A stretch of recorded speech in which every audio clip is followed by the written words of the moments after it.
अस्मत्कुरुसमारम्भां यतिशेखरमध्यमाम् लक्ष्मीवल्लभपर्यन्तां वन्दे गुरुपरम्पराम् ஆழ்வார்கள் வாழி அருளிச் செயல் வாழி தாழ்வாதுமில் குறவர்தாம் வாழி ஏழ்வாறு முய்ய அவர்கள் உரைத்தவைகள்தாம் வாழி செய்யமறை தன்னுடனே சேர்ந்து கற்பாரி ராமபிரானையல்லால் மத்தங்கற்பரோ குற்பா முதலா புல்லெரும்பாதி ஒன்னின்னியே நற்பாலயோத்தியில் வாழும் சராசரம் முத்தவும் நற்பாலு குய்த்தனன் நான்முகனார் பெத்த நாட்டுளே யாயா விருத்திர் மனசி மம சாஜாயதாம் சம்ஸ்மிருதிஸ்தே யோ யோ ஜல்பஸ்ஸபவத் விபோ நாம சங்கீர்த்தனம் தே யாயா சேஷ்டா வபுஷி பகவன் சாபவேத் வந்தனம் தே சர்வம் பூயாத் வரவர முனே சம்யகாராதனந்தே. இதிகாச சிரேஷ்டமான ஸ்ரீராமாயணம் என்று கொண்டாடப்படுகின்ற ஸ்ரீராமாயணம் என்கிற ஒரு கிரந்தமானது ஸ்ரீவைஷ்ணவ தத்துவங்கள் எல்லாவற்றையும் உள்ளபடி தெரிவிக்கிறது. இன்னும் சொல்லப்போனால் ஸ்ரீவைஷ்ணவ சம்பிரதாயத்திலே மிக உயர்ந்த மந்திரமாக கொள்ளப்படுகிற துவயத்தினுடைய விவரணம்தான் ஸ்ரீராமாயணம். இந்த துவயம் என்கிற மந்திரத்தைத்தான் அது விளக்குகிறது என்று அதை ஆச்சாரியர்கள் பலவிதமாக எடுத்து காட்டியிருக்கிறார்கள். அது ஒரு பக்கம். அதை தவிரவும் கூட நிறைய தத்துவங்கள் ஆங்காங்கே சிறிதாக நமக்கு நிறைய தெரிவிக்கப்படுகிறது. சேஷத்துவம்னா என்ன, பாரதந்திரியம்னா என்ன, இதையெல்லாம் கூட நாம் நன்றாக அறிந்து கொள்ளும்படியாக அதில் இருக்கக்கூடிய அந்த பாத்திரங்களை கொண்டு நமக்கு விளக்கியிருக்கிறார்கள் பெரியோர்கள். எல்லாவற்றையும் வரும் சேஷத்துவம் என்கிறதுக்கு எம்பெருமானுக்கு அடிமைப்பட்டிருத்தல், சொன்னபடி கேட்டல் என்றெல்லாம் சொன்னால் புரியாது.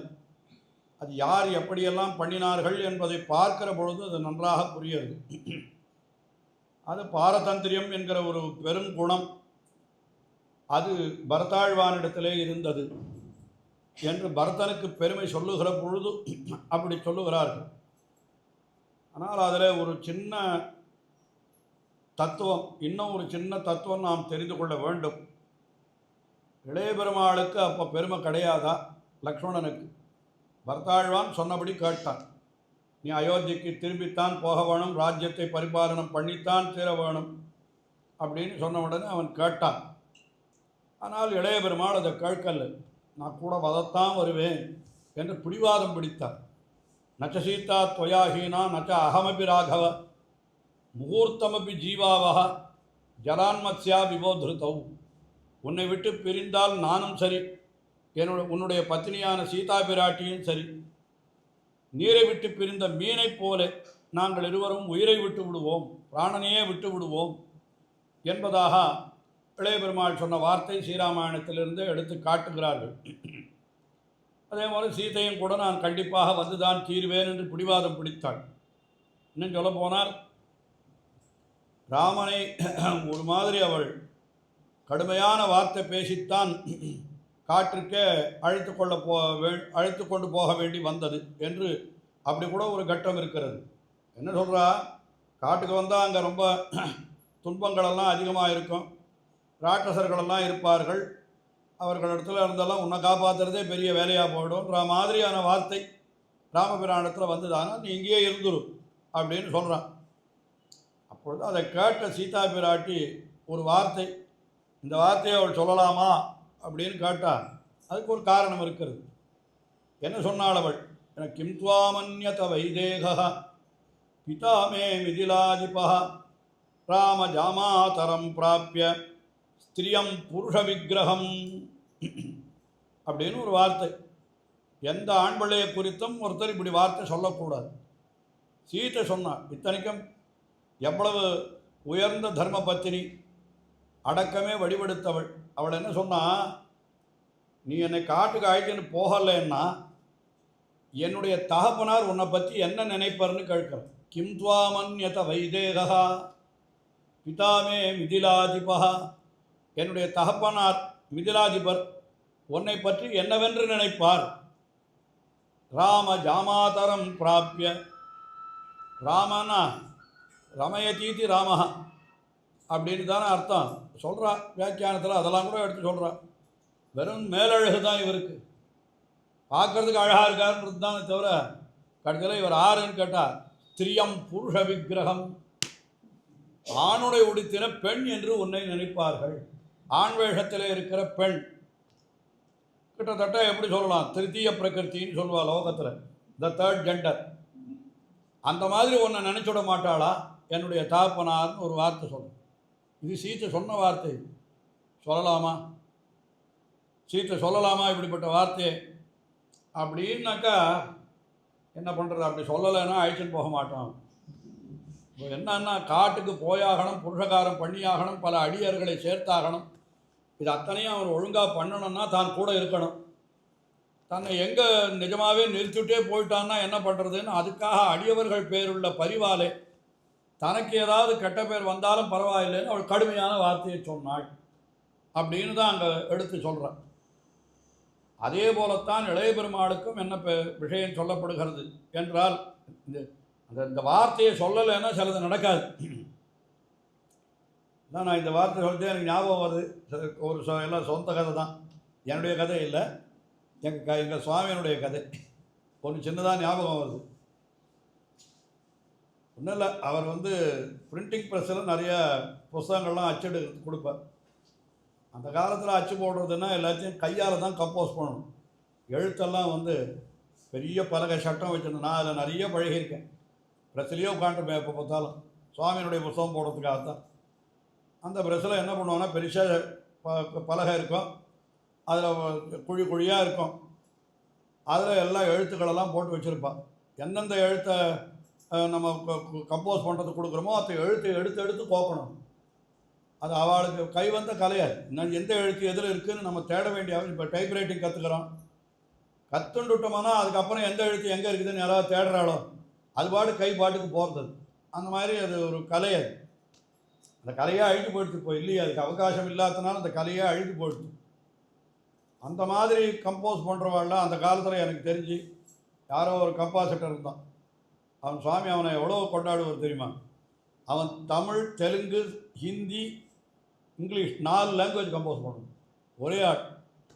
அது 4க்கும் வேறு வேறு பாண்ட்டு, வேறு வேறு பாக்ஸு, வேறு வேறு இது எல்லாம் பண்ணுவான். அந்த மாதிரியெல்லாம் கெட்டிக்காரெல்லாம் அந்த விஷயத்தில் இருந்தால். ஏதோ காஞ்சி இங்கே திருவல்லிக்கேணி சென்னை பட்டணத்தில் சுவாமி திருப்பாவை சொல்கிறதுக்காக உபன்யாசம் பண்ணுறதுக்காக வந்தார். அப்போ அப்படி என் கூடவே இருப்பேன் அவரோட. காத்தாலேருந்து சாயங்காலம் வரைக்கும் இருப்பேன் அவரோட. காத்தால 7 மணிக்கெல்லாம் பரப்பிட்டு போயிடுவேன். ராத்திரி 10 மணிக்கு ஆற்றுக்கு வருவேன்.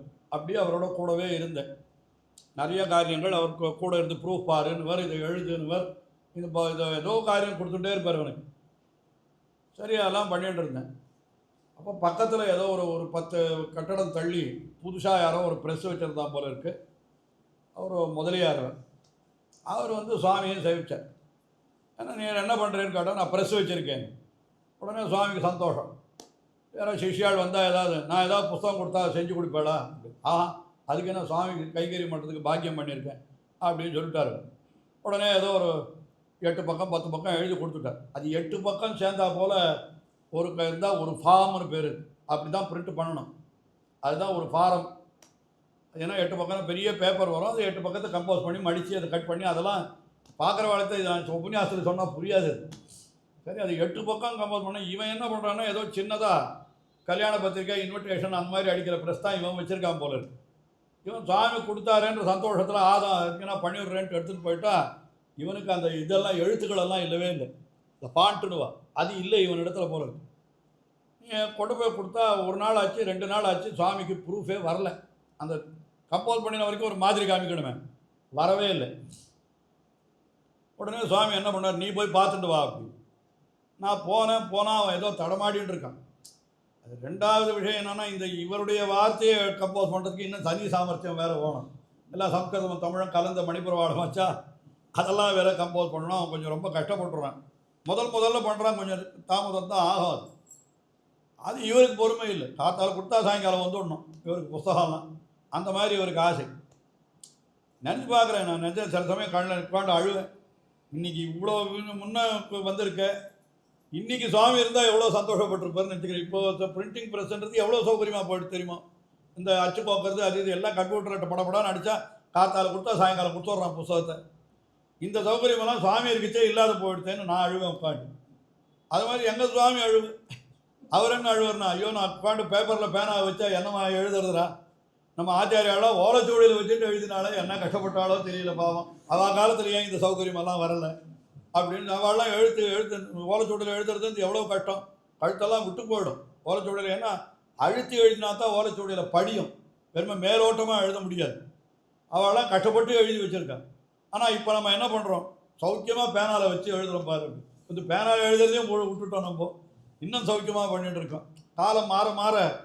ஆனால் இன்னொரு ஆச்சரியம் என்னன்னா, அந்த கஷ்டத்தில் சுவாமி 1000 புஸ்தகம் போட்டிருக்காரு அவருடைய லைஃப்பில். யாருமே இதெல்லாம் கின்னஸ் ரெக்கார்டுன்னு யாரும் கொண்டு போய் சொல்கிறதில்ல. நியாயமாக பார்த்தா அது it is a Guinness record.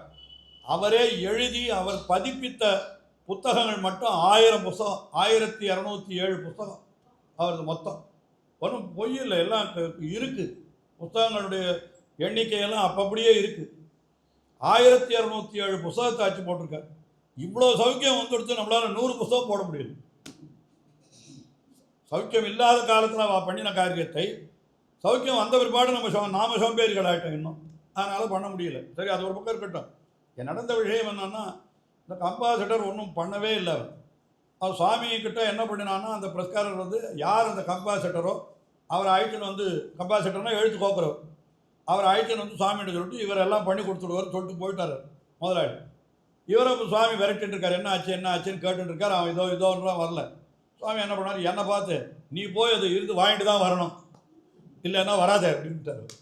அங்கே போனால் இவன் ஒன்றுமே பண்ண மாட்டேன், தடமாடிட்டு இருக்கான். ஒன்றுமே பண்ண மாட்டேன்னு சொல்கிறத விட அதுவும் கஷ்டப்பட்டு இருக்கான். சரி பார்த்தான். நான் சாயங்காலம் 6 மணிக்கு காலக்ஷேபம் ஆரம்பம், திருப்பாவ காலக்ஷேபம் ஆரம்பம்.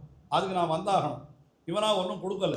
சரி, நேரம் என்ன பண்ணேன், அப்பா சுவாமி ஒன்று அர்ஜென்ட்டாக கூப்பிடுறாருன்னு சொன்னேன். உடனே அவன் என்ன பண்ணான், எதுக்குன்னு காட்டும் தெரியல, இன்னும் ஏதோ எழுதி வச்சிருக்காருன்னு நினைக்கிறேன்னு சொல்லிட்டான். அப்போ தான் வருவான் அப்படின்னு சொல்லிட்டு சொன்னேன். உடனே கிடுக்கிடுன்னு அங்கேருந்து வந்தான்.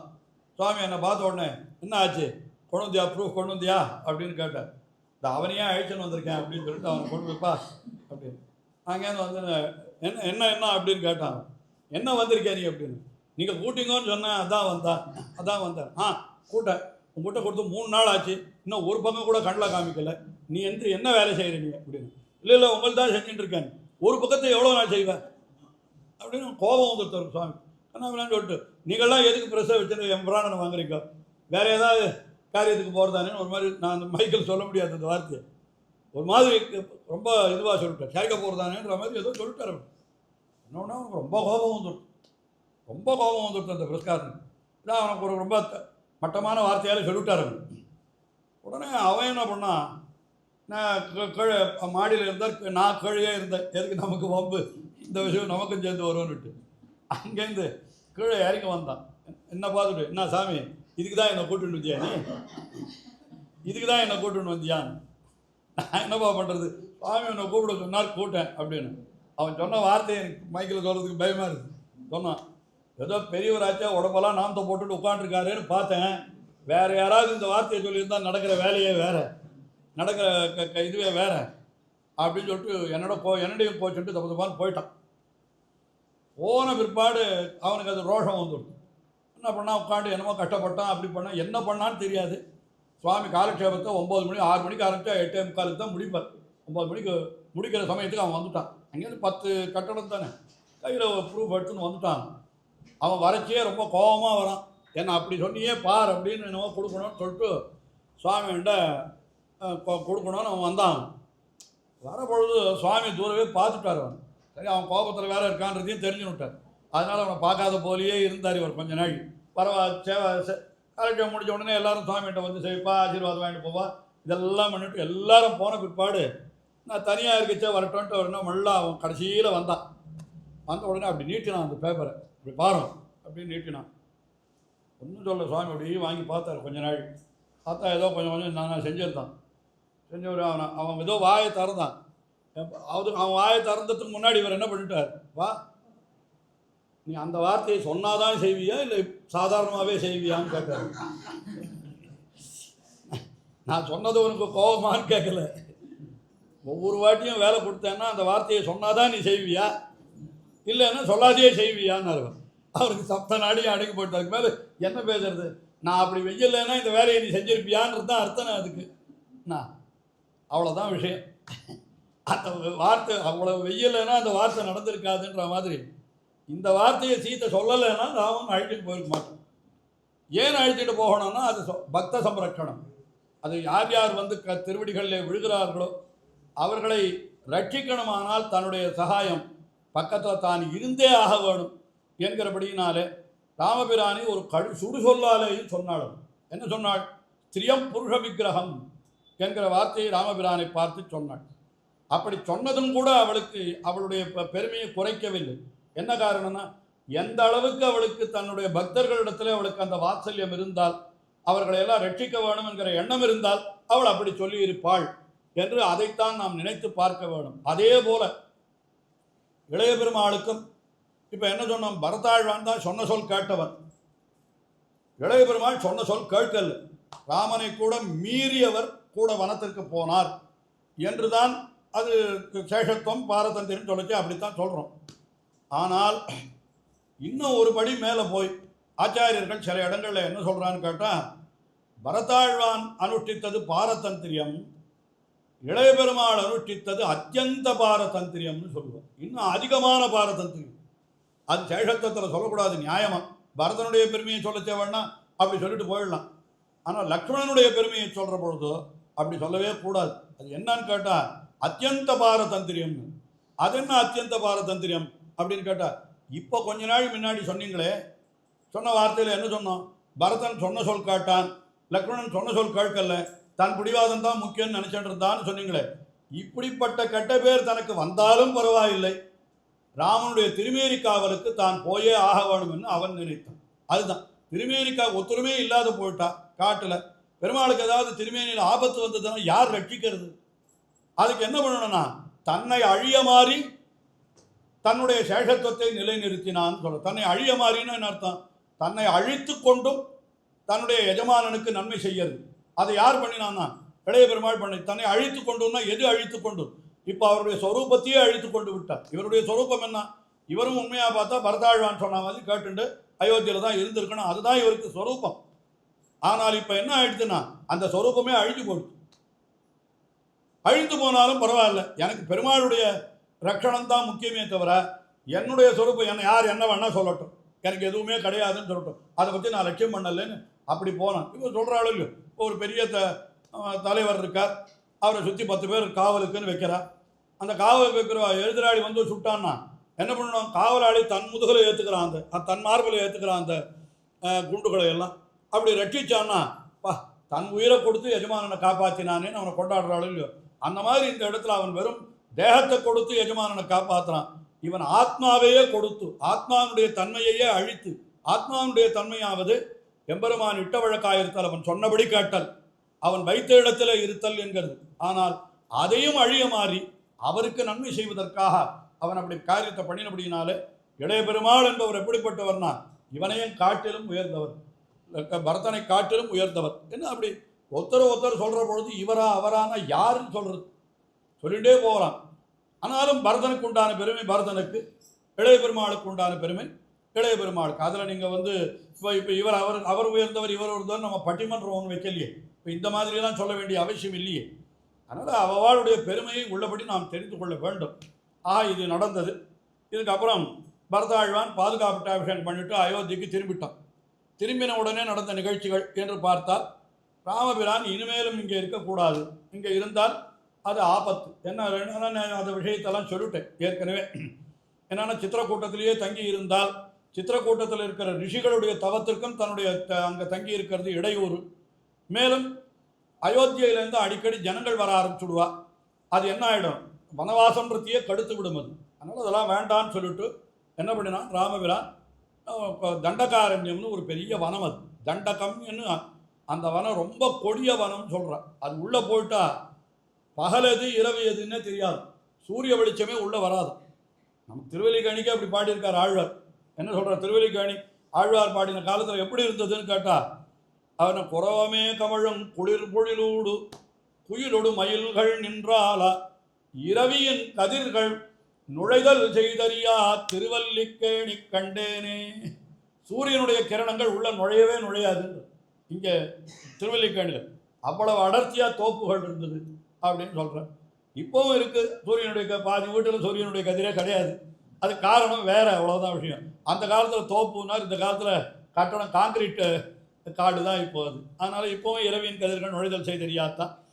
அப்படி அது எதுக்கு சொல்ல வரேன்னா, அப்படிப்பட்ட காட்டுக்குள்ளே ரொம்ப பயங்கரமான காட்டுக்குள்ளே நுழைந்தான் சக்கரவர்த்தி திருமகன். இப்படி போகிற பொழுது ரொம்ப அழகாக வர்ணிக்கிறார் வால்மீகி. எவ்வளோ அழகாக வர்ணிக்கிறார். அக்ரத பிரயயௌ ராம சீதா மத்தியே சுமத்யமா பிருட்டதஸ்து தனுஷ்பாணி லக்ஷ்மணோ அனுஜகாம ஹா அப்படின்னு ஸ்லோகம். அது அழகான ஸ்லோகம். அக்ரத பிரயயௌ ராமஹா. ஒவ்வொரு சமயம் ஒரு மாதிரி போவாள். இப்போ முதல்ல காட்டுக்கு போகிற பொழுது முதல்ல சக்கரவர்த்தி திருமகன் போனான். அப்புறம் சீதா மத்தியே சுமத்யமா, சீதை நடுவில் போனான். பிருஷ்டதஸ்து தனுஷ்பாணி லக்ஷ்மணா, பின்னால் வில்லை ஏந்தி காவல் காக்கிறவனாக திருமேனி காவல் செய்கிறவனாக இளையபெருமாள் நடந்து போனார் என்று சொல்லிட்டு கடைசியில் லக்ஷ்மணோ அனுஜகாம, அதுக்கு மேலே ஹா அப்படின்னு ஒரு சப்தம் இருக்குது.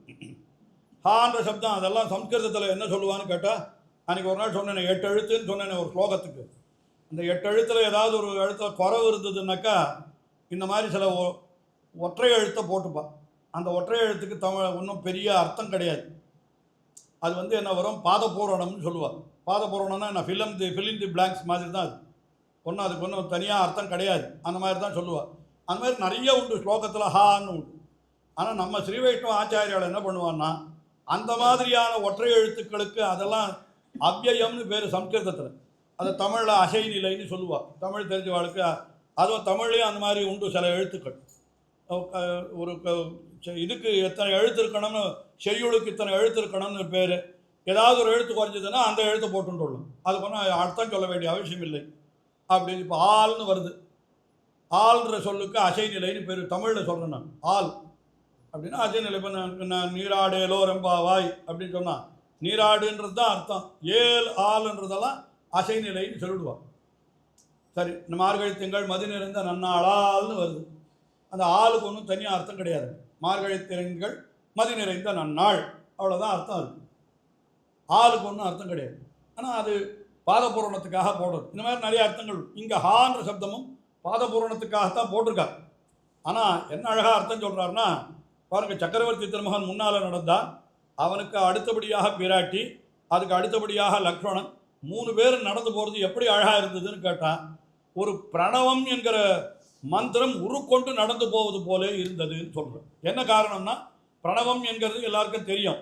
ஓம் என்கிறது தான் பிரணவம். அந்த ஓம் என்கிற பிரணவம் 3 எழுத்துக்களினுடைய கூட்டாலே உண்டாகிறது.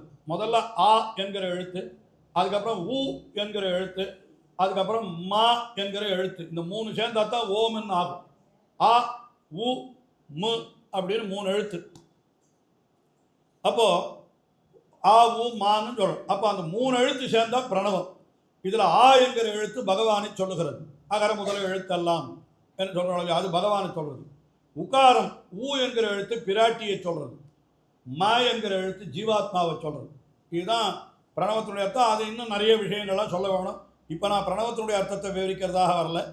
இங்கே இருக்கிற விஷயம் என்னன்னா, இப்போ முதல்ல சக்கரவர்த்தி திருமகன் அகார வாச்சியனான பகவான், 2வது உகார வாச்சியான பெரிய பிராட்டி சீதா, 3வது மகார வாச்சியனான ஜீவாத்மா லக்ஷ்மணன். இவா 3 பேர் நடந்து போகிறா. அப்படின்னா இது 3 பேர் நடந்து போகிறது எப்படி இருக்கிறதுன்னு கேட்டால், பிரணவமே உருக்கொண்டு நடந்து போகிற மாதிரி இருந்தது என்று இதுக்கு அர்த்தம் பண்ணிட்டு, இவ்வளவு அழகாக நடந்து போகிறாள் என்று நினைத்த மகர்ஷி தன்னுடைய ஆச்சரியத்தை ஹா என்கிற சொல்லாலே வெளிப்படுத்துகிறான்.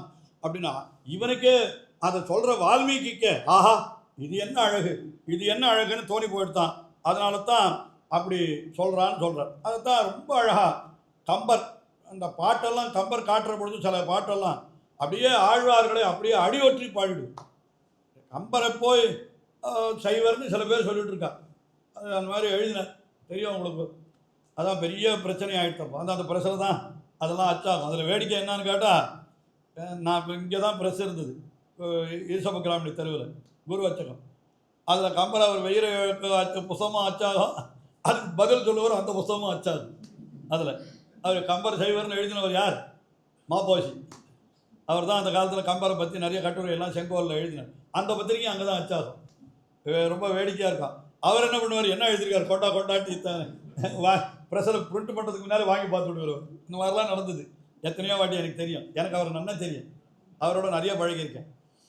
அவர் என்ன அழகாக கம்பர் ஆழ்வாரை பின்பற்றுற. வெய்யோ நொழி தன்மேனியின் விரிசோதியில் மறைய பொய்யோ எனும் இடையாளொடும் இளையானொடும் போனான் மையோ மரகதமோ மரிகடலோ மழைமுயிலோ ஐயோ இவன் வடிவழன்பதோர் அழியா வழகுடையான்.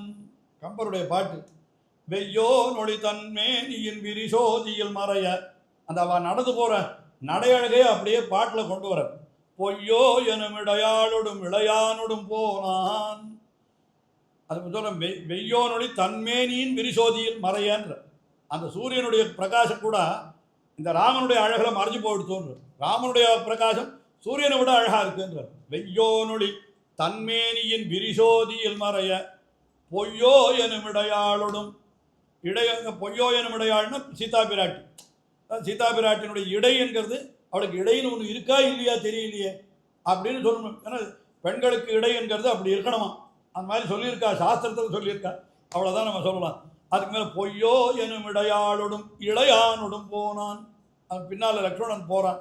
என்ன அழகு. மையோ மரகதமோ மழைமுகிலோ மரிகடலோ அப்படின்னா என்ன சொல்கிறது இத்த அப்படின்னு தெரியலையே அப்படின்னா, இது அப்படியே ஆழ்வார் திருக்கண்ணபுரத்து எம்பெருமானை பாடுற பொழுது அந்த மையோ மரகதமோ மழைகடலோ மரிமுகிலோ அப்படின்னா பாடியிருக்கார். அது அப்படியே இங்கே எடுத்துட்டார், துளி கூட மாற்றாத அப்படியே எடுத்துட்டார். ஐயோ இவன் அந்த வால்மீகி ஹான்ற வார்த்தை சொன்னான் இல்லையா, அவன் சொல்லச்சு அதை அப்படியே இவர் தமிழில் காட்டுற பொழுது ஐயோன்றார்.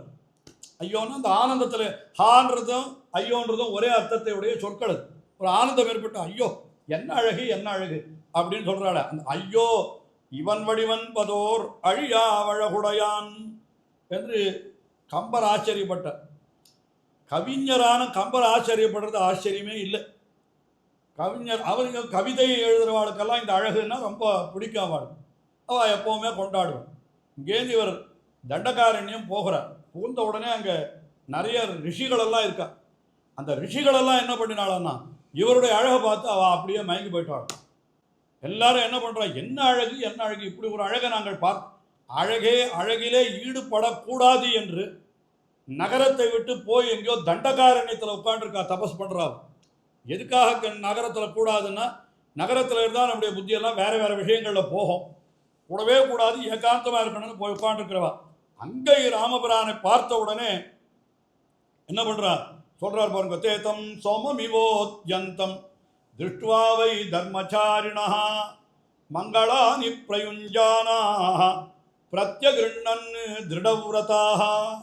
இவனை பார்த்த உடனே தேதம் சோமமிவ உத்யந்தம், அப்படியே சந்திரனுடைய பிரகாசத்தை போல அப்படி அழகாக இருக்கான் சக்கரவர்த்தி திருமகன். சோமமிவோத்யந்தம் திருஷ்டுவாவை தர்மச்சாரிணா. அவனை பார்த்த தர்மச்சாரிணான்னு என்ன, தவம் பண்ணுறவா. அவள் அழகிலேயே ஈடுபட மாட்டான். அவள்லாம் என்ன பண்ணாளா, அடடா இவ்வளவு அழகாக இருக்கானே. மங்களானி பிரயுஞ்சானாக, இந்த ராமனுக்கு ஒரு குறையும் வராமல் இருக்கணும், இந்த அழகு என்னைக்கு அழியாமல் இருக்கணும். அவர் கீழே சொல்கிற பொழுது ஐயோ இவன் வடிவன்பதோர் அழியா வழகுடையான்றார். அந்த அழியா அழகாவே இருக்கணும்னு அவள் மங்களா சாசனம் பண்ணுறான். மங்களானி பிரயுஞ்சானாக பிரத்யகிருண்ணன் திருடவிரதாக. நல்ல திருடவிரதங்கள் எடுத்துட்டு தான் ஒவ்வொருத்தரும். எல்லாரும் இப்போ விரதங்களெல்லாம் விட்டுட்டான்ற. என்ன விட்டுட்டான்னா, அவர் ஜபம் அமுஞ்சத ஹோமம் அமுஞ்சத விரதம் அமுஞ்சத முனிமண்டலி என்று சொல்லும்படி என்ன பண்ணார், ஒருத்தர் ஜபம் பண்ணிட்டு இருந்தார், அதை விட்டுட்டு வாயை குழந்துட்டு ராமனை பார்த்துட்டு இருக்காராம். ஒருத்தர் ஹோமம் பண்ணிட்டு இருக்கார், அதை விட்டுட்டார். அவர் இன்னொருத்தர் விரதத்தில் இருக்கார், நான் பேசுறதே இல்லை, மௌன விரதம் அப்படின்னு சொல்றார். ஆனால் ராமபிரானுடைய அழகை பார்த்த உடனே ஆஹா இதென்ன அழகு இதென்ன அழகுன்னு அவர் விரதத்தை விட்டுட்டார். அப்படி ரிஷிகளையும் கூட மயக்கம்படியாக சக்கரவர்த்தி திருமனுடைய அழகு இருந்தது. அது என்ன சொல்றார்? ரூபசம்ஹரணம் லக்ஷ்மீம் சௌகுமாரியம் சுஷேஷதாம் ததிருஷு விஸ்மிதாகாராக ராமஸ்ய வனவாசினா. அவனுடைய அழகு ரூபசம்ஹரணம், என்ன அழகு என்ன அழகு என்ன அழகு என்று அந்த அழகையெல்லாம் கண்டு ரொம்ப அவனை கொண்டாட ஆரம்பிச்சுட்டான். உடனே அதுக்கப்புறம் ராமபிரான் ரிஷிகளெல்லாம் குசலம் விசாரிக்கிறான். எல்லாரும் சௌக்கியமாக இருக்கீர்களா அப்படின்னு கேட்டான். அப்போத்தான் இவன் அத்தனை பேரும் தாங்கள் ராட்சதர்களாலே பட்ட பாடு, அந்த பாட்டை அவனிடத்தில் பெருசாக விவரிக்கிறார். ஐயோ பாருங்கள், ஏகி பஷ்ய சரீராணி முனீனாம் பாவிதாத்மனாம் ஹதானாம் ராட்சசைர் கோரைஹி பகுநாம் பகுதாவனே பகுநாம் பகுதாவனே. என்னுடைய உடம்பை பாருங்க எல்லாரும். ஏகிபட்ச சரீராணி, ராட்சசர்கள் தின்ற உடம்பை போய் அந்த ரிஷிகள் ராமபிரானுக்கு காட்டினார். என்ன பாரு, என்னென்ன ரிஷிகள் அவளை அந்த ராட்சசாலாம் என்ன இம்சை பண்ணுறான்னா, ஒரு ரிஷிக்கு பார்த்தா ஒரு கண்ணு தான் இருக்குது, இன்னொரு கண்ணு இல்லை. ஒரு ரிஷிக்கு ஒரு காது தான் இருக்குது, ஒருத்தருக்கு ஒரு கை தான் இருக்குது. என்ன காரணம்னா, போகிற போக்கில் ராட்சசன் பிடிக்கி வாயில் போட்டுன்னு போடுவோம், ஒரு காதை பிடிக்கி வாயில் போட்டுன்னு போடுவோம், ஒருத்தர் கண்ணை நோண்டி எடுத்துகிட்டு போயிடுவோம். ராட்சசாலெல்லாம் அப்படி இம்சை பண்ணியிருக்கேன். அப்படி பார்த்தா அவளை விட நாம் சௌக்கியமாக இருக்கோம்னு நினச்சிக்க வேண்டியது. இந்த காலத்தில் என்ன, இந்த காலத்தில் அது இல்லை இது இல்லைன்னு குறை சொல்கிறோமே. தேவருமான் எப்படியெல்லாம் நடத்துகிறான்னா, ரிஷிகள் பட்ட பாட்டை பார்க்குற பொழுது நான் அந்த மாதிரிலாம் இன்னும் நம்மளுக்கு ஒன்றும் வரலையே, இது கேட்டால் அவரோட பண்ணுவாளோ தெரியல, அவளுக்கு தெரியலையோ இன்னும். ஆனால் இந்த மாதிரியெல்லாம் சொல்கிறான். என்ன சொல்கிறான்னா, ராட்சசர்கள் அப்படி ஹிம்சை பண்ணியிருக்கா. அதனால் என்ன பண்ணுறா இவா, ராட்சசர்கள் என்ற உடம்பையே காட்டுகிறார். ஏகி பஷ்ய சரீராணி அப்படின்னு சொன்னாலாம். அதனால் எல்லாரும் கடைசியில் என்ன சொன்னா, அவள்லாம் எப்படிப்பட்டவர்கள் என்னால் உண்மையாக தங்களை தாங்களே ரட்சித்துக் கொள்ள வல்லவர்கள், ஆனாலும் கூட தாங்கள் பகவானாலே தான் ரட்சிக்கப்பட வேண்டும், நாமே நம்மை ரட்சித்துக் கொள்ளக்கூடாது என்கிற அந்த பிரதம், அந்த உறுதி இருந்தபடியினாலே ராமபிரானிடத்திலே சரணாகதி பண்ணுறாரு. இப்போ ஸ்ரீராமாயணம்னு சொன்னால் ஒன்றும் மங்களாசாசனம் இல்லை சரணாகதி, இது ரெண்டும் மாறி மாறி வந்துகிட்டே இருக்கும். யாராவது ஒருத்தர் மங்களாசாசனம் பண்ணிகிட்டே இருப்பான், யாராவது ஒருத்தர் சரணாகதி பண்ணிகிட்டே இருப்பான். இங்கே ரிஷிகளுடைய மங்களாசாசனம் ஆச்சு. இப்போ அடுத்து சரணாகதி. ததஸ்துவம் சரணார்த்தம் ச சரணம் சமுபஸ்திதாக பரிபாலயனோ ராம வத்தியமானான் நிஷாச்சரைஹி அப்படின்னு எல்லாரும் சொல்லிட்டா. இந்த மாதிரி நான் அதுக்காக உன்னை சரணம் அடைகிறோம், நீ தான் எங்களுக்காக இந்த துஷ்டர்களை எல்லாம் அழித்து எங்களை நீ காப்பாற்ற வேணும் அப்படின்னு ரிஷிகளெல்லாம் அவனிடத்தில் சரணாகதி பண்ணிவிட்டார். உடனே ராமபிரான் என்ன சொல்கிறான், அடடா என்ன நடந்தது, என்ன இப்படி ஆகி போயிடுத்து, நான் இப்படி பண்ணியிருக்கக்கூடாது. என்ன சொல்கிறான் தெரியுமோ, பிரசீதந்து பவந்தோ மே கிரீரேஷாகி மமாதுலா ஏ தீதிருஷைஹி அகம் விப்ரைருபஸ்தேயைருபஸ்திதா. உண்மையாக நீங்கள் தான் என்ன மன்னிக்கணும்னு சொல்கிறோம் ராமபிரான். என்ன நீங்கள் மன்னிக்கணும், என்ன பிரசீதந்து பவந்தா கிரீரேஷாகி. எனக்கு ரொம்ப பக்கமாக இருக்குது உங்கள் முன்னால் நிற்கிறதுக்கு. என்ன காரணம், நானே வந்து உங்களுக்கு என்ன குறை என்று கேட்டு நீங்கள் இருக்கிற இடத்திற்கு வந்து உங்களை நான் ரட்சிக்கிறேன் என்று சொல்ல வேண்டி இருக்க, நீங்கள் நான் இருக்கிற இடத்திற்கு வந்து இப்படி புகார் பண்ணும்படி ஆயிடுத்தே, என்னை மன்னிக்கணும் மன்னிக்கணும். என்ன அர்த்தம், பகவான் நாம் இருக்கிற இடத்தை தேடிக்கொண்டு வந்து நம்ம ரட்சிக்கிறான். நாம் போய் அவனை தேடிக்கொண்டு போய் நீ என்னை ரட்சிக்கணும்னு சொல்ல வேண்டிய அவசியமே இல்லை. அவனே நாம் இருக்கிற இடத்திற்கு தேடிக்கொண்டு வருவதாகத்தான் இருக்கிறான். உண்மையிலே பார்த்தால் இந்த இடத்துல ரிஷிகள் நடந்த தூரம் அதிகமா, ராமபிரான் வந்த தூரம் அதிகமா என்று பார்த்தால் என்ன, ராமபிரான் பரமபதத்திலிருந்து அயோத்திக்கு வந்து, அயோத்தியிலிருந்து சிருங்கிபேபுரம் வந்து, சிருங்கிபேரபுரத்துலேருந்து சித்திரக்கூட்டம் வந்து, சித்திரக்கூட்டத்திலேருந்து இப்போ தண்டகாரண்யத்துக்குள்ளே வந்துட்டான். இவ்வளோ தூரம் நடந்து வந்திருக்கான். ரிஷிகளெல்லாம் தங்களுடைய ஆசிரமத்திலேருந்து இவனுடைய பர்ணசாலைக்கு வந்திருக்கான். அவ்வளோதான், ஒரு 4 அடி நடந்து வந்தான். ஆனால் என்ன சொல்கிறான் ராமபிரான், நீங்கள் 4 அடி நடந்து வந்தது, நான் இத்தனை அடி நடந்து வந்ததும் வீணாக்கி விடுத்தேன். நானே வந்து உங்களை அனுகிரகிச்சிருந்தேன்னா பரவாயில்ல, ராமபிரான் தானே போனான், அவர்களை ரிஷிகளை எல்லாம் ரட்சித்தான்னு சொல்லுவார். இப்போ அப்படி சொல்ல மாட்டாள். ரிஷிகள் ராமபிரானத்தில் வந்து கேட்டுக்கொண்டார்கள், அதனால தான் ராமன் ரட்சித்தான்னு தான் வருது. இப்படி ஆகிவிட்டது, என்னை மன்னிக்கணும் மன்னிக்கணும். நீங்கள் உண்மையிலே சொன்ன காரியம் என்கிறது உங்களுடைய காரியம் அல்ல, அது என்னுடைய காரியம். இமமர்ஹதமாம் பக்தம் ஆக்ஞத்தோகம் தபஸ்வினாம் கேவலேன ஆத்ம காரியேன பிரவேஷ்டவியம் மயாவனே. நீங்கள்லாம் என்னை பிரார்த்திக்க கூடாது, நீங்கள் எனக்கு கட்டளையிட வேண்டும். இட் இஸ் என்ன சொல்கிறாங்க, நீங்கள் போய் ரிக்வஸ்ட்லாம் சொல்லக்கூடாது, இது யுவர் கமாண்ட். என்ன பண்ணணும், நான் செய்ய வேண்டிய காரியத்தை தான் நீங்கள் எனக்கு கட்டளையாக சொல்லியிருக்கிறீர்கள். அதுக்காகத்தான் நான் மனத்திற்கு வந்திருக்கேன். தபஸ்வினாம் ரணே சத்ருன் ஹந்துமிச்சாமி ராட்சசான் பஷ்யந்து வீரியம் ரிஷயா சப்ராதுர்மே தபோதனாக. நிச்சயமாக உங்களுக்காக நான் எல்லா ராட்சசர்களையும் வதம் பண்ணுறேன். இப்போ நான் சத்தியம் பண்ணுறேன், ராட்சசர்களெல்லாம் வதம் பண்ணுறேன். என்னுடைய வீரத்தை, என்னுடைய தம்பியினுடைய வீரத்தை நீங்களெல்லாம் பாருங்கள். இனிமேல் உங்களுக்கு எந்த கவலையும் இல்லை அப்படின்னு சொல்கிறான். இது வரைக்கும் நடந்தது சாதாரணமாக சொல்லிட்டு போயிட்டு, இதுக்கு மேலே தான் ரொம்ப ஆச்சரியமான விஷயம் சொல்லப்படாது. என்னன்னா இதெல்லாம் கேட்ட உடனே சீதா அவளாம் ரிஷிகள்லாம் பட்டு போயிட்டார். போன உடனே சீதா பிராட்டி இன்றைக்கி நம்ம மாத்திரம் யார் என்ன சொல்லுவாளோ அதை தான் அவள் சொன்னான்.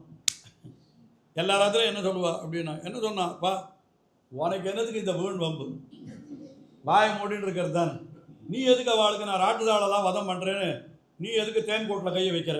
ராட்சதர்கள்லாம் ரொம்ப பொல்லாதவர்கள், அவளை ஏதாவது நம்ம பண்ணினோம்னா நமக்கு ஆபத்து ரொம்ப பெருசாக வந்துடும். அதான் ஏதோ வந்தோமா நம்ம காரியத்தை முடித்தோமா ஊருக்கு போனோமான்னு இல்லாத இப்படியெல்லாம் நீ பண்ணுறது ரொம்ப தப்புன்றார்.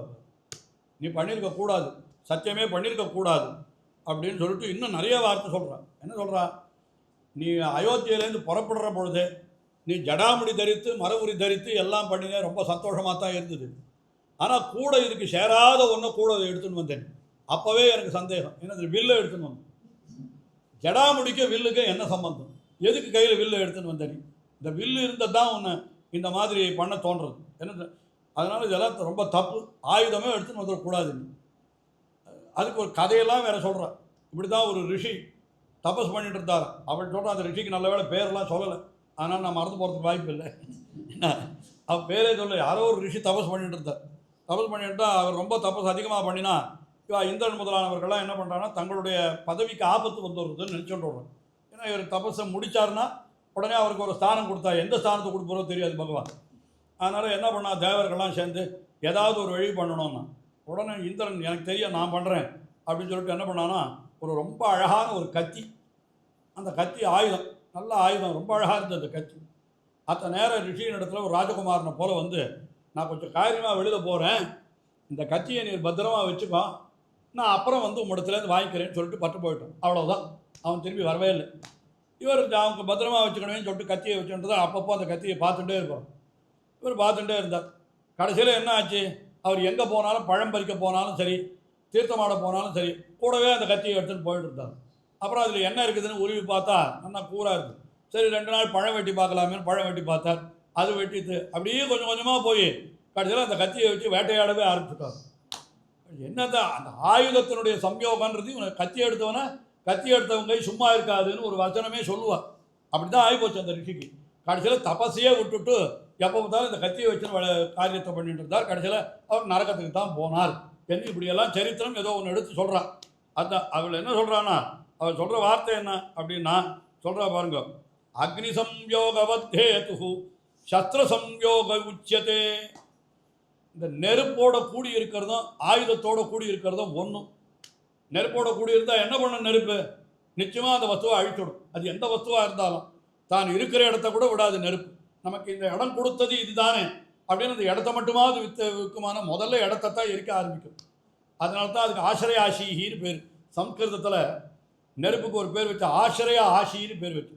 ஆசிரிய ஆசின்னு அர்த்தம் தன் இருப்பிடத்தை முதலிலே அழிக்கும்னு அர்த்தம். அதே மாதிரி ஆயுதம் அதுவும் என்ன பண்ணோம்னா எதிராளியை அழிக்கிறது முதல்ல இருக்கட்டும், இவனை முதல்ல அழிச்சுடும். அதுதான் அதனால இப்போ என்ன சொல்லுவோம், ஸ்னேகாச்ச பகுமானாச்ச ஸ்மாரையே நத்து சிக்ஷையே. உன்னிடத்தில் இருக்கிற ஸ்னேகத்தினாலேயும் உன்னிடத்தில் இருக்கிற பகுமானத்தினாலேயும் நான் உனக்கு வெறும் ஞாபகப்படுத்துகிறேன், நான் உன்னை சிக்ஷிக்கிறேன்னு நினச்சிக்காது, உனக்கு உபதேசம் பண்ணுறேன்னு நினச்சிக்காது. அது ரொம்ப பிராட்டி ரொம்ப கௌரவமாக சொல்கிறான். நான் போய் உனக்கு உபதேசம் பண்ண முடியுமா, நீ எவ்வளோ பெரியவன், ஆனாலும் இந்த ராட்சதாளுக்கு வதம் பண்ணுறேன்னு நீ பட்டி கொடுத்த சத்தியமெல்லாம் அவசியமே இல்லை. அது முதல்ல அதுலேருந்து விலை கொடுது, நமக்கு அந்த வம்பே வேண்டாம், சௌக்கியமாக வனவாசத்தை கழிச்சுட்டு போடுவோம் அப்படின்னு சீதா பிராட்டி சொல்கிறார். அதுக்கு மேலே சொல்கிறார், இன்னும் சொல்கிறார் பாருங்க, கத்திரியானாம் து வீரானாம் வனேஷு நிரதாத்மனாம் தனுஷா காரியமேதாவது ஆர்த்தானாம் அபிரக்ஷணம். இந்த கத்திரியர்களான வீரர்களுக்குத்தான் வில்லுனால காரியம். நீ இப்போ சத்திரியனா வரலை, இங்கே தவம் பண்ணுறதா வந்திருக்கு, உனக்கு என்னதுக்கு வில்லோட அங்கே காரியம், அதெல்லாம் விட்டுடு அப்படின்னு சொல்லி ஒரு மாதிரி அவனை பார்த்து கடுமையான வார்த்தையை சொன்னான். உடனே ராமபிரான் பார்த்தான். என்ன சொன்னான்? அம்மா, அப்படியெல்லாம் சொல்லவே சொல்லாது. நான் வந்திருக்கிறதே முக்கியமாக பக்தரக்ஷணத்துக்காகத்தான், அடியவர்களை ரட்சிப்பதற்காகத்தான். அதனால் அவனை பார்த்து என்ன சொல்கிறது தெரியுமா? அப்யஹம் ஜீவிதம் ஜஹ்யாம் துவாம் சுவாசீதே சலக்ஷ்மணாம் நகி பிரதிஜ்ஞாம் சம்ஸ்ருத்ய பிராமணேபியோ விசேஷதா. நான் என்னுடைய உயிரை விட்டாலும் விடுவேன். ராமபிரான் சொல்கிற வார்த்தை, நான் என்னுடைய உயிரை விட்டாலும் விடுவேன். அப்யஹம் ஜீவிதம் ஜஹ்யாம் துவாம் வாசீதே, உன்னையே விட்டாலும் விடுவேன். சலக்ஷ்மணாம், லக்ஷ்மணனையும் விட்டாலும் விடுவேன். ஆனால் நான் பிரதிஜ்ஞாம் சம்ஸ்ருத்ய, ஏற்கனவே உறுதி கொடுத்துருக்கேனே, அதை மட்டும் நான் விடவே மாட்டேன். அதுவும் பிராமணேபியோ விசேஷத்தா, இந்த பிரம்மத்து வித்துக்களான முனிவர்களுக்கு நான் கொடுத்த உறுதியை மட்டும் நான் கைவிடவே மாட்டேன். அதனால் உன்னை விட்டாலும், அதாவது என்ன அர்த்தம்? நீ போகிறதாலும் போ, இல்லை இளைய பெருமாள் என்னை விட்டு போகிறேன்னு சொன்னாலும் சரி போட்டோம், நான் என் உறுதியை மட்டும் விடவே மாட்டேன். நிச்சயமாக சொன்ன காரியத்தை செய்து தான் தீருவேன் அப்படின்னு சொல்லிட்டு மேலே சொல்கிறான். என்ன வார்த்தை சொல்கிறான்? சதுர்சஞ்ச அனுரூபஞ்ச குலஸ்ய தவசோபனே சதர்மச்சாரிணி மேத்வம் பிராணேபியோ கரியசி. உண்மையிலே நீ என்னுடைய உயிரை விட மேலானவள். நீ பிராணேபியோ கரியசி. நீ என்ன இருக்கணும்? நீ பேசுகிற பேச்சு எப்படி இருக்கணும்? உன்னுடைய குலத்திற்கும் உன்னுடைய தகுதிக்கும் தகுதியானதாக இருக்கணும். நீ சகதர்மச்சாரிணி என்ன சொல்லி அனுப்பிச்சார் உன்னுடைய ஜனக சக்கரவர்த்தி? சகதர்ம சரித்தவான்னு சொன்னான். நானும் கூட உன்னை காட்டுக்கு அழிச்சுன்னு வரும்பொழுது என்ன சொல்லி அழிச்சுன்னு வந்தேன்? சகதர்மச்சரி பவான்னு சொல்லி அழிச்சுன்னு வந்தேன். இப்போ நீ சகதர்மச்சாரிணியாவா காரியம் பண்ணுற? நான் அடியவர்களை காப்பாற்றுவதற்காக துஷ்டர்களை அழிக்கிறேன் என்று சொன்னால் நீ அதெல்லாம் வேண்டான்னு சொல்கிறியே, இதுவா நீ சகதர்மச்சாரிணின்றத காட்டுறது? அதனால் உன்னுடைய சகதர்மச்சாரிணியான தன்மைக்கு நீ சொன்ன வார்த்தை சிறிதும் தகாது அப்படின்னு சொல்கிறான். அவள் ஒன்றும் பதில் சொல்லலை, பாய முடின்னு இருந்துட்டா. அவ்வளோதான் நடந்தது. இந்த இடத்துல நாம் ஒரு பெரிய விசாரம் பண்ணணும். இப்போ மறுபடியும் ஒரு கேள்வி பதில் கேட்கணும். என்ன கேள்வி அப்படின்னா, சீதை நாம் எவ்வளவு அபராதம் பண்ணியிருந்தாலும் நமக்காக புருஷகாரம் பண்ணி நம்ம எம்பெருமான் திருவடிகளிலே சேர்த்து வைக்கிறவளே பிராட்டி தான் சொல்லி அவ்வளவு தூரம் அவளுக்கு பெருமை சொல்லிவிட்டு இப்போ அவளே எதுக்காக நீ இதெல்லாம் வம்பில் போகிறேன்னு சொல்கிறான்னு சொன்னால் இது என்ன நியாயம்? அப்போ அவளுடைய தன்மையே மாறி போயிடுத்தேங்க. அவளும் சாமானிய ஸ்திரீ போல, லோகத்தில் எல்லாரும் போல தான் சௌக்கியமாக இருந்தால் போகிறோம், மற்றவன் எப்படி வேணா போட்டோம் அப்படின்ற அபிப்பிராயத்தில் இருக்கிறவள் மாதிரி தானே அவள் ஆயிடுத்து. சீதா பிராட்டி ஏன் இப்படி சொன்னான் அப்படின்னு ஒரு கேள்வி எழுகிறது. இந்த கேள்விக்கு பதில் ஒரு ஆழ்வாருடைய பாசுரத்தை கொண்டு நம்முடைய ஆச்சாரியர்கள் அற்புதமாக காட்டியிருக்கிறார். என்ன தெரியுமோ? தன்னடியார் திறத்தகத்து தாமரையாளாகிலும் சிதகுரைக்கு மேல் என்னடியார் அதிசெய்யார் செய்தாரேல் நன்றி செய்தார் என்பர் போரும் மண்ணுடைய விபீடனர்க்காய் மதிலிலங்கை திசை நோக்கி மலர்கண் வைத்த என்னுடைய திருவரங்கற் கன்னியம் மற்று ஒருவர் காளாவரே. என்ன விஷயம் என்னால், எம்பெருமான் பிராட்டி இந்த பாசுரத்தில் என்ன சொல்கிறாருன்னா, இது இங்கே நடந்தது அப்படியே அந்த பாசுரத்தில் ஓரளவு காட்டுகிறார்னு கொள்ளலாம். தன் அடியார் திறத்தகத்து தாமரையாளாகிலும் சிதகுரைக்கு மேல், தாமரையாளான பெரிய பிராட்டியாரே கூட அடியார் விஷயத்தில் ஏதாவது கொஞ்சம் கடுமையான வார்த்தையை சொன்னாலானால், ஐயோ இவனை சேர்த்துக்காது, இவனுக்கெல்லாம் நீ ஒன்றும் பண்ணாது, அனுகிரகம் பண்ணாது, இதெல்லாம் நம்முடைய காரியமே இல்லை, இவன் மகாபாபி அப்படின்னு ஒரு காலத்தில் பிராட்டி சொன்னாலும் சொல்லுவடான்னு கேட்டா சொன்னாலும் ஒருவேளை சொன்னாலும்ன்றாரு. மேலே இருக்க விஷயம். உடனே அப்பொழுது எம்பெருமான் என்ன பண்ணுவன்னு தெரியுமோ? என் அடியார் அதிசெய்யார். அவன் உன்னடியானா இருக்கிற வரைக்கும் செஞ்சுட்டு இருந்தான். இப்போ என்னடியான் ஆயிட்டான். எப்போ நீ அவனை புரகாரம் பண்ணி என்னோட சேர்த்து விட்டியோ அதுக்கப்புறம் என்னுடைய அடியானம். என்னடியார் அதிசெய்யார். அதிசெய்யார்ன்ற இடத்துல வியாக்கியானம் ரொம்ப அழகாக சொல்கிறேன். அந்த வார்த்தையை பாபம்னு சொல்கிறதுக்கு எம்பெருமானுக்கே இஷ்டமில்லையா. என்னமோ நீ ஏதோ சொன்னியா அதுதான்.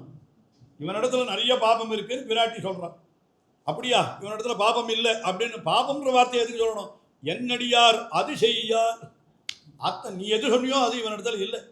செய்தாரே நன்றி செய்தார். செய்தாலும் பரவாயில்ல, நல்ல காரியம் தான் பண்ணினான். போ, என்னுடைய அடியான் தானே, என் உரிமையோடு பண்ணினான். என்னிடத்துல உரிமை இருக்கிறது அவனுக்கு, அதனால் பண்ணினான். சொல்கிறேன், உரிமை இருக்கிறதுன்னு என்ன அர்த்தம்? சாதாரண சொல்கிறேன், நம்ம மாத்திர குழந்தைகள் இருக்குது, அது நிறைய குறும்புகள் எல்லாம் பண்ணுறது. நம்ம மாத்திரை இத்தை தூக்கி அங்கே போடும், அத்தை தூக்கி இங்கே போடும், என்னமோ பண்ணிட்டு இருக்கு. இதே பக்கத்தாத்தில் போனால் வாய் மூடின்னு கம்முன்னு உட்காந்துருக்கும் பயம். ஏன் பண்ணுறதுன்னா நம்ம ஆத்துல உரிமை இருக்குது, குறுப்பு பண்ணுறது தப்பு பண்ணுறது, அவத்தில் உரிமை இல்லை, தப்பு பண்ணலை. அதே போல தான் அடியவன் நம்மிடத்துல தப்பு பண்ணுறான்னா அவனுக்கு உரிமை இருக்குது, நான் தகப்பன அவன் பிள்ளைன்னு அவனுக்கு அந்த உரிமையில் அவன் தப்பு பண்ணுறான். அதுக்காக அவனை போய் தண்டிக்கிறதா? அதில் என்னடியார் அது செய்யார், செய்தாரேல் நன்று செய்தார், நல்ல காரியம்தான் பண்ணினாம்போ என்பர் போ அப்படின்னு பகவானே சொல்கிறான் அப்படின்னு சொல்கிறேன். அது இந்த இடத்துல சுவாமி எங்கள் காஞ்சி சுவாமி ரொம்ப வேடிக்கையாக சொல்லுவார். என்ன அந்த இடத்த பிரித்து சொல்கிற பொழுது மாற்றி சொல்லுவோம். என்ன சொன்னால் பிராட்டியை பார்த்து சொல்கிற வார்த்தை இது. என்ன தன் அடியார் திருத்தகத்து தாமரையாள் சிதகுரைக்கு மேல், தாமரையாள்னா பிராட்டி ஸ்ரீ மகாலட்சுமி, அவள் சிதகுரைக்கு மேல், சிதகுன்னா என்ன அர்த்தம்? கோள் சொல்கிறது, அதுதான் தப்பு சொல்கிறது. சிதகுரைக்கு மேல் என்னடியார் அது செய்யார் அப்படின்னு இருக்கு சப்தம். அதை கொஞ்சம் வேடிக்கையாக சொல்லுவார் சுவாமி. என்ன சொன்னார்? என்னடி யார் அது செய்யார், லோகத்தில் யார் தான் தப்பு பண்ணா நீ தானே சொன்ன நகசி நாபராஜ்யத்தின்னு சொன்னிய, சொல்லுறிய மறந்துட்டியா? என்னடி யார் அது செய்யார், யார் தான் லோகத்தில் தப்பு பண்ணலை, செய்தாரே நன்று செய்தார் என்பர் போலும். பெரிய இந்த தன்னடியார் தரத்துக்குதுன்றது பெரியாழ்வார் தமிழில் இருக்கிற பாசுரம் ரொம்ப பெரிய வியாக்கியானம் பண்ணியிருக்காது. அவ்வளோவே நான் எடுத்து சொல்லலை, இங்கே ஏதோ ஒன்று ரெண்டு விஷயம்தான் சொன்னேன். அப்படி எம்பெருமான் என்ன பண்ணுறான்னா இப்படி பண்ண உடனே இங்கே கேள்வி, என்ன கேள்வி? அப்போ பிராட்டி இந்த மாதிரி அடியாரை சேர்த்து கொள்ளாதேன்னு சொல்லுவளா அப்படின்னு ஒரு கேள்வி எழுகிறது. அதுக்கு என்ன அர்த்தம் சொன்னார் அங்கே பெரியவாச்சான் பிள்ளை? அவள் ஓள் சொல்லலை, ஒரு சந்தேகம் அவளுக்கு. என்னன்னா, இவன் ஒரு சேத்தனன் வரான், நிறைய தப்பு பண்ணியிருக்கான், பாபங்கள் அதிகமாக இருக்கிறது.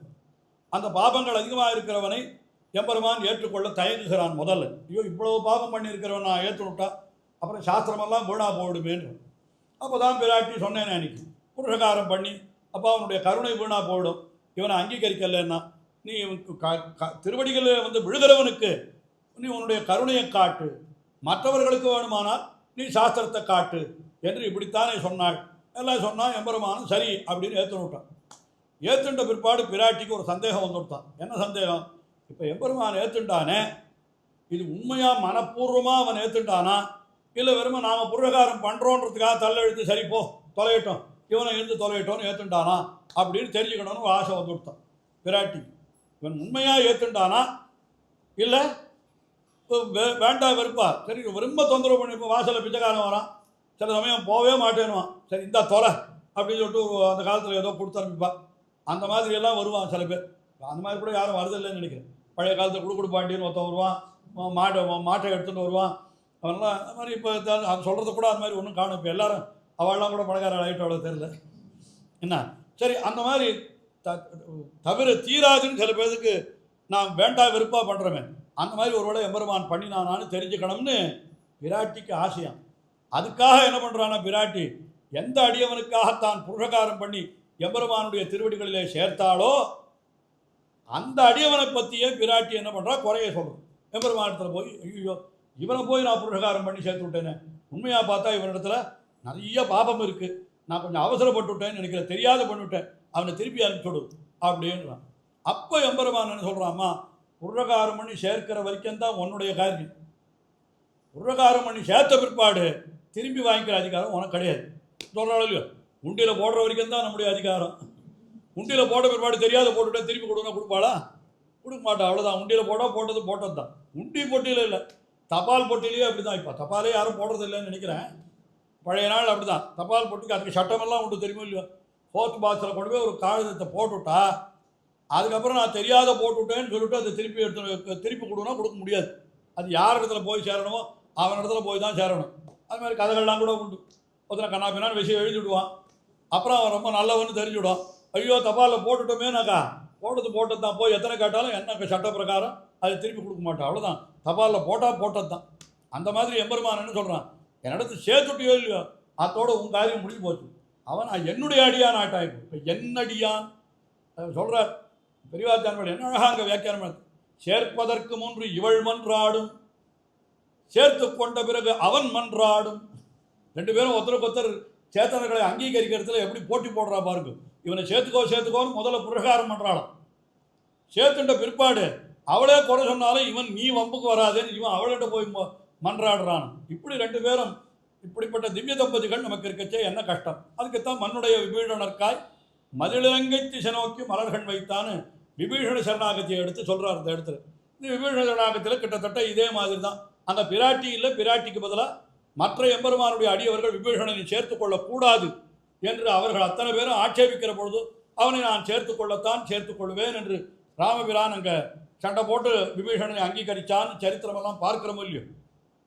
அதனால் இந்த பிராட்டி அப்படி சித குறைத்தாள் என்று சொன்னாலும் கூட அந்த சிதகி எதற்காக உரைக்கப்பட்டதுன்னு கேட்டால், எம்பெருமானுடைய திருவுள்ளத்திலே இவனை அங்கீகரிக்க வேண்டும் என்கிற எண்ணம் ஆழ பதிந்திருக்கிறதா என்று பார்ப்பதற்காகவே தவிர உண்மையிலே அவனை கைவிட வேண்டும் என்பதற்காக அல்ல.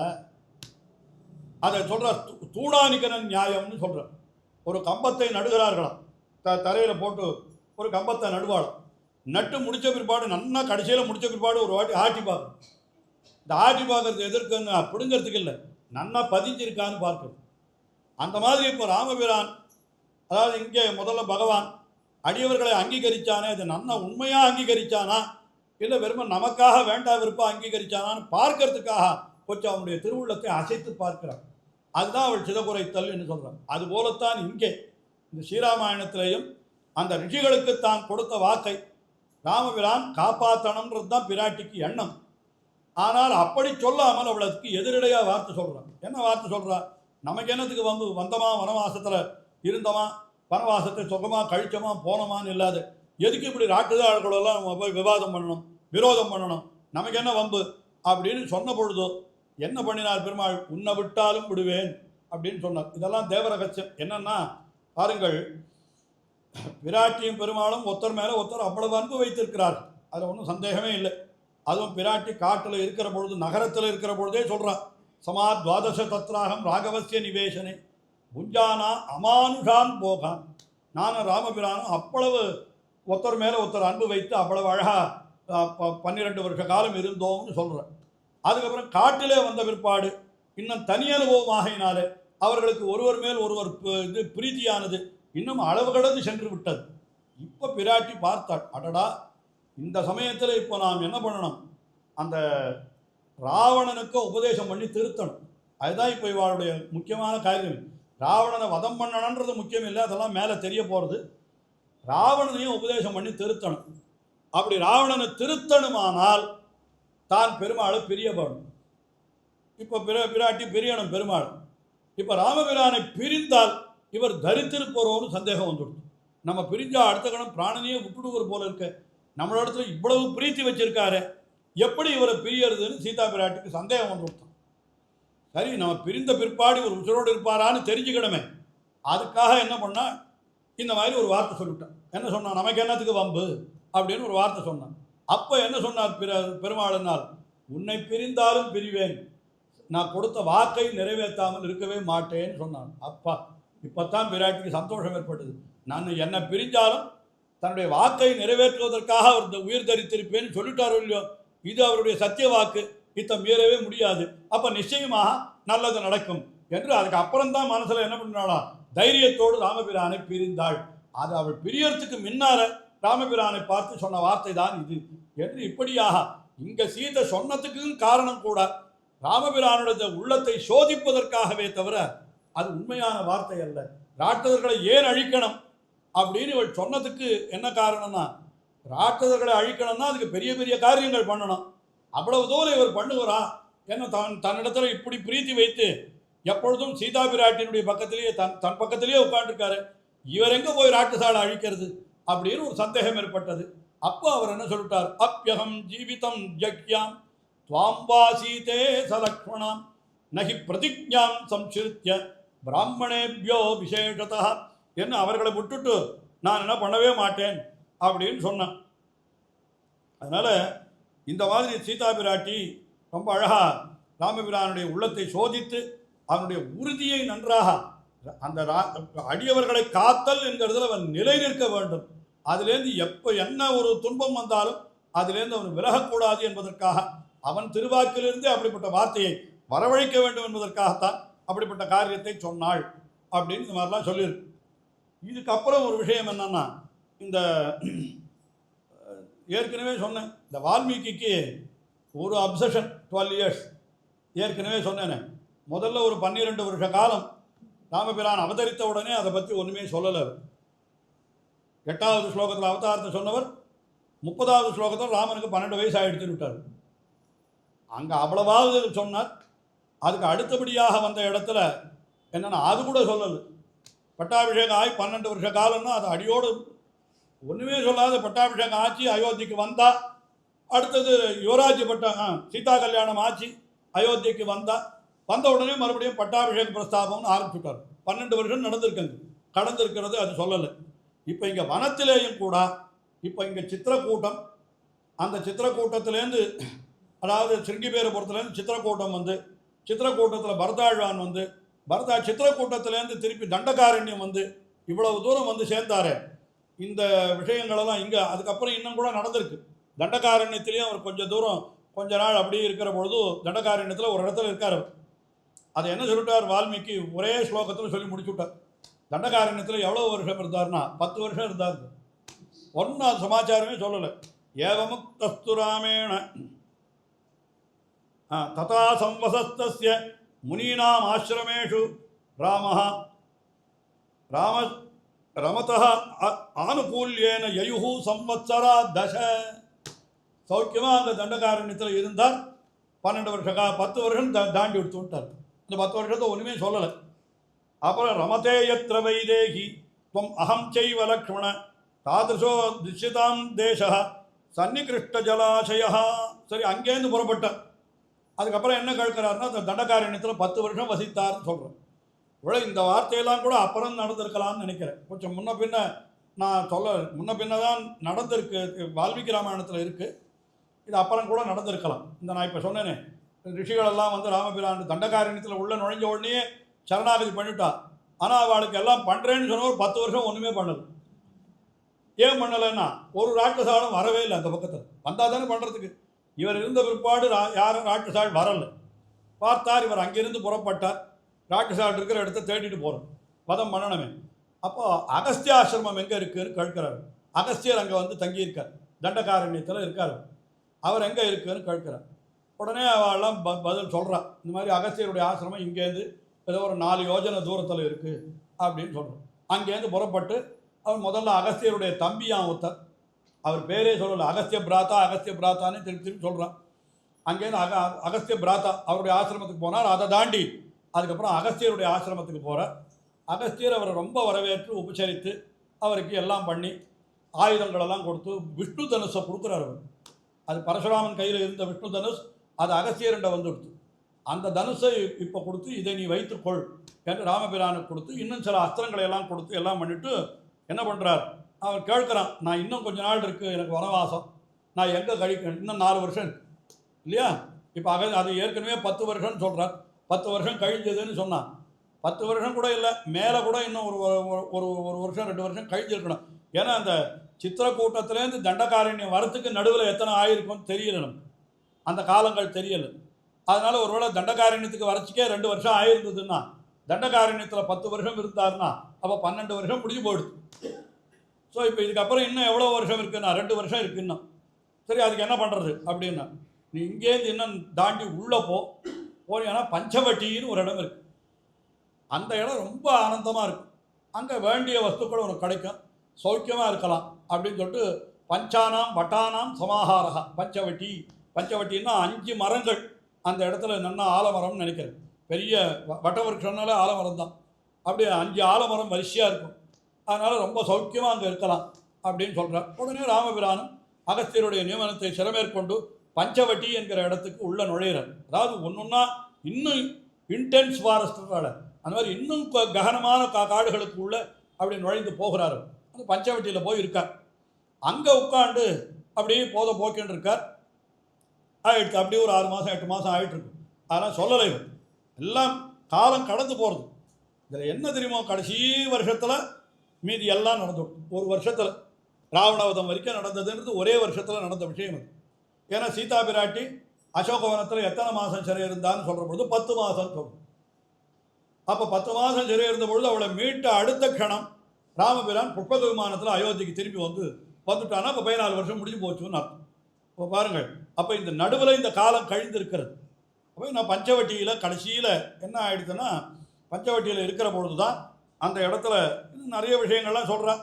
அங்கே என்ன பண்ணுறான், பஞ்சவட்டிக்கு போன உடனே இளைய பெருமாளை பார்த்து ஒரு வார்த்தை சொல்கிறான் ராமபிரான். என்ன சொல்கிறான்னா, இங்கே உனக்கு சௌக்கியமாக ஒரு இடம் பாரு, இங்கே ஒரு ஆசிரமத்தை அமைன்னு இளைய பெருமாளை பார்த்து சொல்கிறான். ரமதே யத்ர வைதேகி துவமஹம் செய்வ லக்ஷ்மண தாதிருஷோ திருஷ்யதாம் தேசா சன்னிகிருஷ்ட ஜலாசயா. எங்கே ஜலம் சௌக்கியமாக இருக்குமோ, எங்கே உனக்கும் இவளுக்கும் சீதா பிராட்டிக்கும் இடம் ரொம்ப சௌக்கியமாக இருக்குமோ அந்த இடமா நீயே பார்த்து ஒரு இடத்த கட்டுன்னு சொல்லிவிடுறான். உடனே இளைய பெருமாள் ஓன்னு அழறார். என்ன நீயே பார்த்து கட்டுன்னு சொன்னால் அப்போ என் தலையில் சுவாதந்திரத்தை விட்டுவிட்ட, அது கூடாது. நான் எப்படிப்பட்டவன், பரவானஸ்மிகா புஸ்த துவயி வருஷசதம் ஸ்திதே ஸ்வயம் துருச்சிரே தேசே கிரியதாமிதி மாம்பதா. நான் உமக்கு அடிமைப்பட்டவன், இந்த இடத்தை நீரே தேர்ந்தெடுத்து இந்த இடத்துல கட்டுன்னு நீர் சொல்லணுமே தவிர நான் பார்த்து கட்டுறதுனாக்கா அப்போ எனக்கு சுவாதந்திரியம் வந்துவிடும்னு சொன்னார் என்று இதெல்லாம் ரொம்ப எல்லாம் சம்பிரதாயத்தினுடைய அர்த்தங்களை தெரிவிக்கக்கூடிய அர்த்தமாக காட்டியிருக்க. இதெல்லாம் பாரதந்திரியம். என்னன்னா பரவானஸ்மின்னு சொன்னது பாரதந்திரியம்.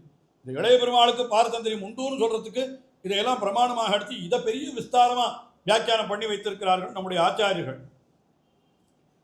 ஆச்சு பர்ணசாலையெல்லாம் கட்டின உடனே அந்த பர்ணசாலையை அழைச்சிட்டு போய் சுற்றி காமிக்கிறான், எல்லா இடத்தையும் காமிக்கிறான்.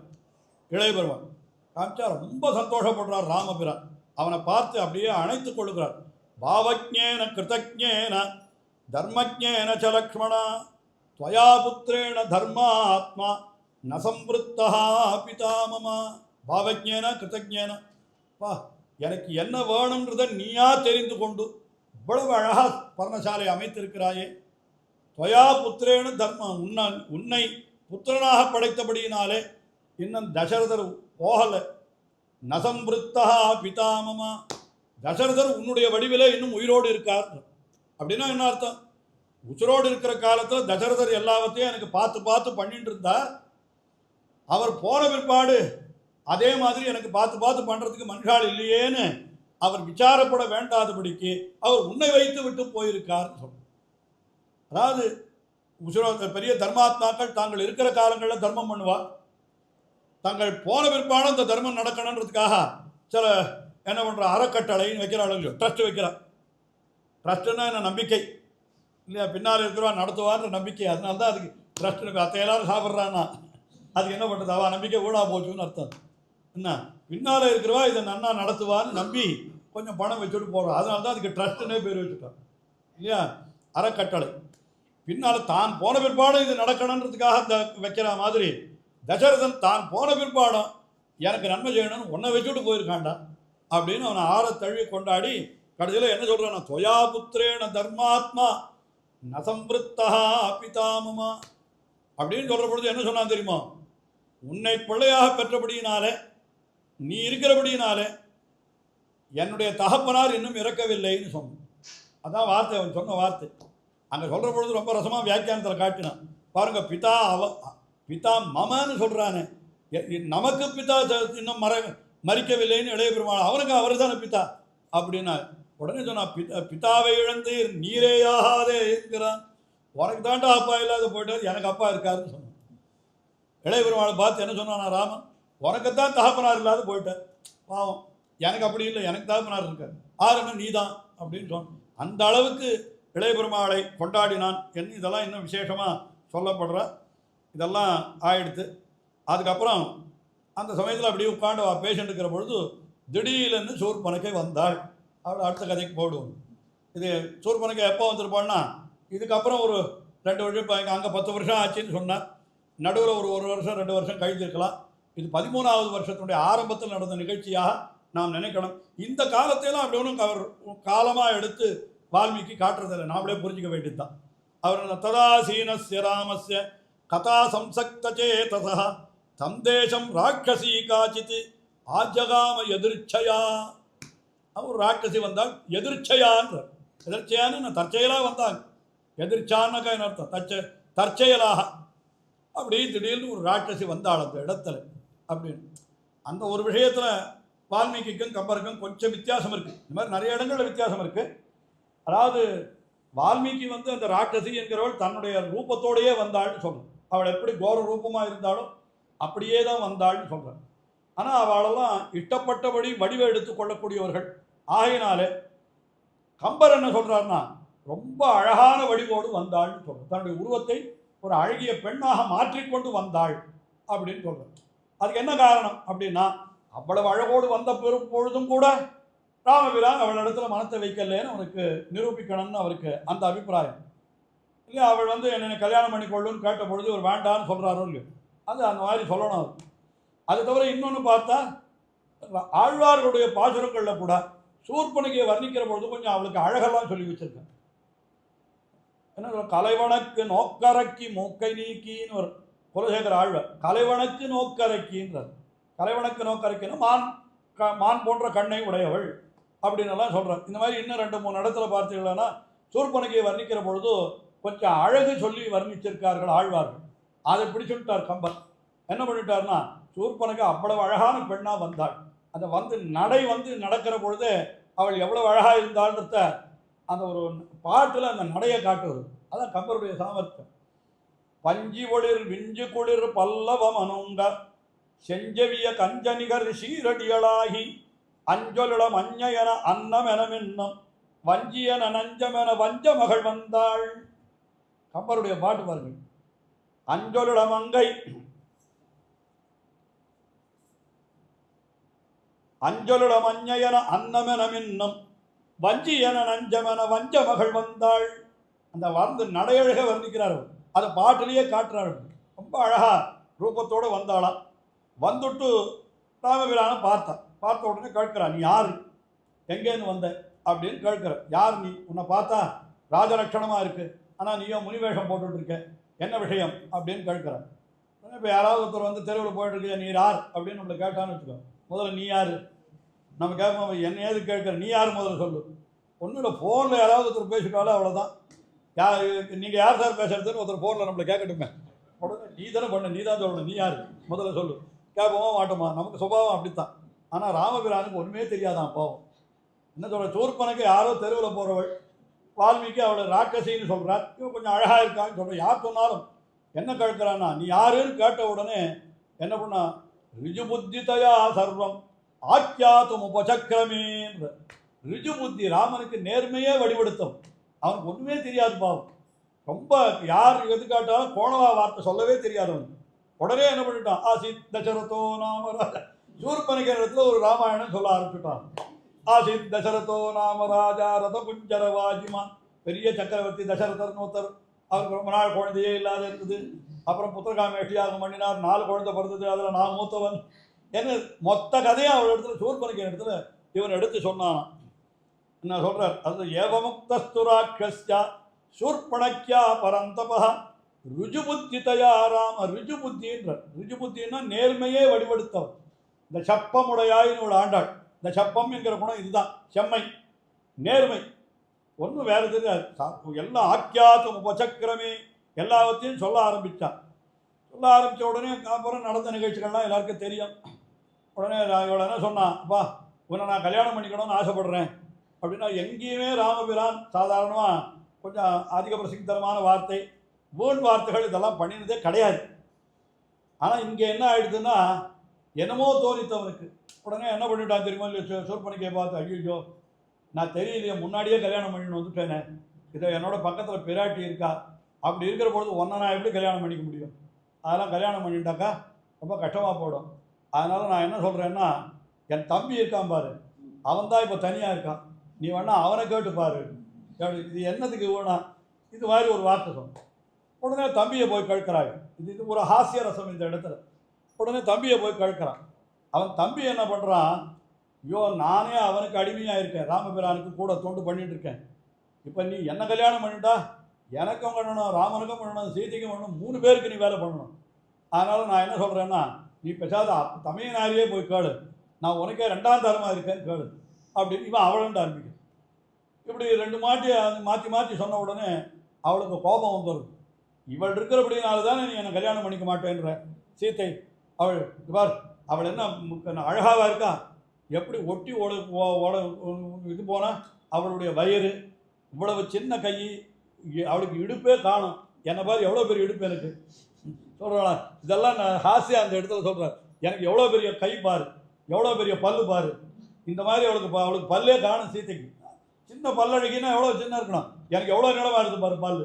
இந்த மாதிரி அவளுக்கு அழகாக பல் இருக்கா, இவ்வளோ போய் நீ உன்னுடைய பத்தினின்னு சொல்கிறியே அப்படின்னெல்லாம் சொன்னான்னு வால்மீகி எழுதி வச்சார். அப்படி அதாவது எதெல்லாம் இவளுக்கு கோர ரூபமோ அத்தை தன்னுடைய அழகாக நினைத்து அதெல்லாம் சீதைக்கு இல்லைன்னு சொல்கிறாள். என்ன பண்ணி நான் கடைசியில் சொல்லிவிட்டு நான் இவளை விழுங்கி விடுறேன் பேசாத, அப்போ நீ என்னதானே கல்யாணம் பண்ணிப்பேன்னு சொன்னான். அப்படி வேகமாக பாஞ்சிட்டு வரேன். அப்போ தான் ராமபிரான் என்ன பண்ணுறாருன்னா, அப்பா விளையாட்டு போகிறோம், இவ்வளோ விருப்பமாக்கி அனுப்பிச்சுடுன்னு, அதாவது காது மூக்கை அறுத்துடு அப்படின்னு சொல்கிறேன். அதே மாதிரி இளைய பெருமானும் காது மூக்கை அறுத்து விடுகிறார். உடனே அவளை அலறி அடிச்சுட்டு நேராக கரணத்தில் போகிறான். கரண் என்பவன் அவன் தமையன். அவன் கொஞ்சம் தள்ளி அங்கேயே பஞ்சவட்டியிலேயே இன்னும் கொஞ்சம் ஜனஸ்தானம்னு ஒரு இடம், பஞ்சவட்டியை தாண்டி ஜனஸ்தானம்ன்ற இடத்துல அவன் இருக்கான். அந்த இடத்துல 14,000 ராட்சதர்களோடு இருக்கான். அவன் ராவணன் அந்த இடத்துல அவனை வச்சுருக்கான். அந்த பிரதேசத்துக்கு அவனை கவர்னராக வச்சுருக்கான்னு வச்சுருங்களேன், ஜனஸ்தானத்துக்கு அவனை வச்சுருக்கான். இவன் போகிறான். இங்கேருந்து ஜனஸ்தானத்துக்கு போய் கரணத்தில் போய் இவள் வந்து புகார் பண்ணுறான். கரண் இவளை பார்த்தோன்னே, கரனுக்கு இவள் சகோதரி. யார்? கரன்றவன் ராவனுடைய தம்பின்னு சொல்கிறான். இவன் சகோதரி யார்? சூர்பனகை. உடனே அவளை பார்த்தம்மா, இன்னும் இப்படி விருப்பமாக வந்திருக்க, எந்த படுபாவிகள் உன்னை இப்படி பண்ணினான் அப்படின்னு கேட்டான். கேட்ட உடனே அவள் என்ன சொல்லணும்? ஒரு 2 பாவிகள் வந்திருக்கா, அவள் தான் பண்ணினான்னு சொல்லணுமே. என்ன பண்ணாலாம்? தருணௌ ரூபசம்பன்னௌ சுகுமாரௌ மகாபலௌ புண்டரீக விஷாலாக்ஷௌ சீரகிருஷ்ணாஜினாம்பரௌ. இன்னும் நிறைய இருக்குது ஸ்லோகங்கள். ராமபிரானுடைய அழகையெல்லாம் வர்ணிக்க ஆரம்பிச்சுட்டான் அந்த இடத்துல. இன்னும் தருணௌ ரூபசம்பன்னௌ, தருணவுன்னா ரொம்ப யௌவன பருவம் உடையவர்கள். ரூபசம்பன்னவ் என்ன அழகாக இருக்காவா. சுகுமாரௌ நல்ல மென்மையான திருமேனி. மகாபலவ் அதே சமயத்தில் நல்ல கைகள். புண்டரீக விஷாலாக்ஷௌ தாமரை போன்ற கண். இவனுக்கு கரனுக்கு கோபம் வருது. உன் காது மூக்க அறுத்தது யாருன்னு கேட்கிறேன், நீ அவரை கொண்டாடிட்டு இருக்கிய, யார் சொன்னது சொல்லுன்னா? சீரகிருஷ்ணாஜினாம்பரவ். இன்னவா மான்தோலை அணிந்திருக்கிற அழகு, என்ன அழகு என்ன அழகுன்னு இவள் சொல்லிட்டு இருக்காளாம். அப்பா அவன் பண்ண ரொம்ப தப்பு, உன்னுடைய மூக்க அறுத்துக்கூடாது, நாக்க அறுத்துருக்கணும். அவனுக்கு அவ்வளோ கோபம் வருது.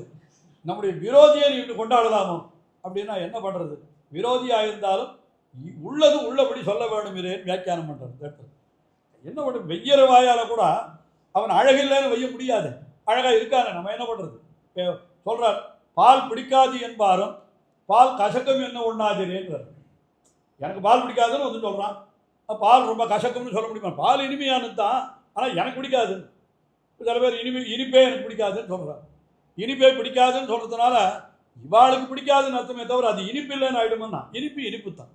அந்த மாதிரி ராமபிரானுக்கு இருக்கிற அழகை யாரும் ஒன்றும் அபரவிக்க முடியாது. அதனால் அப்படி சொன்னாலாம் இவள் இவ்வளோ வர்ணிச்சான்னு அந்த சூர்பனுக்கு.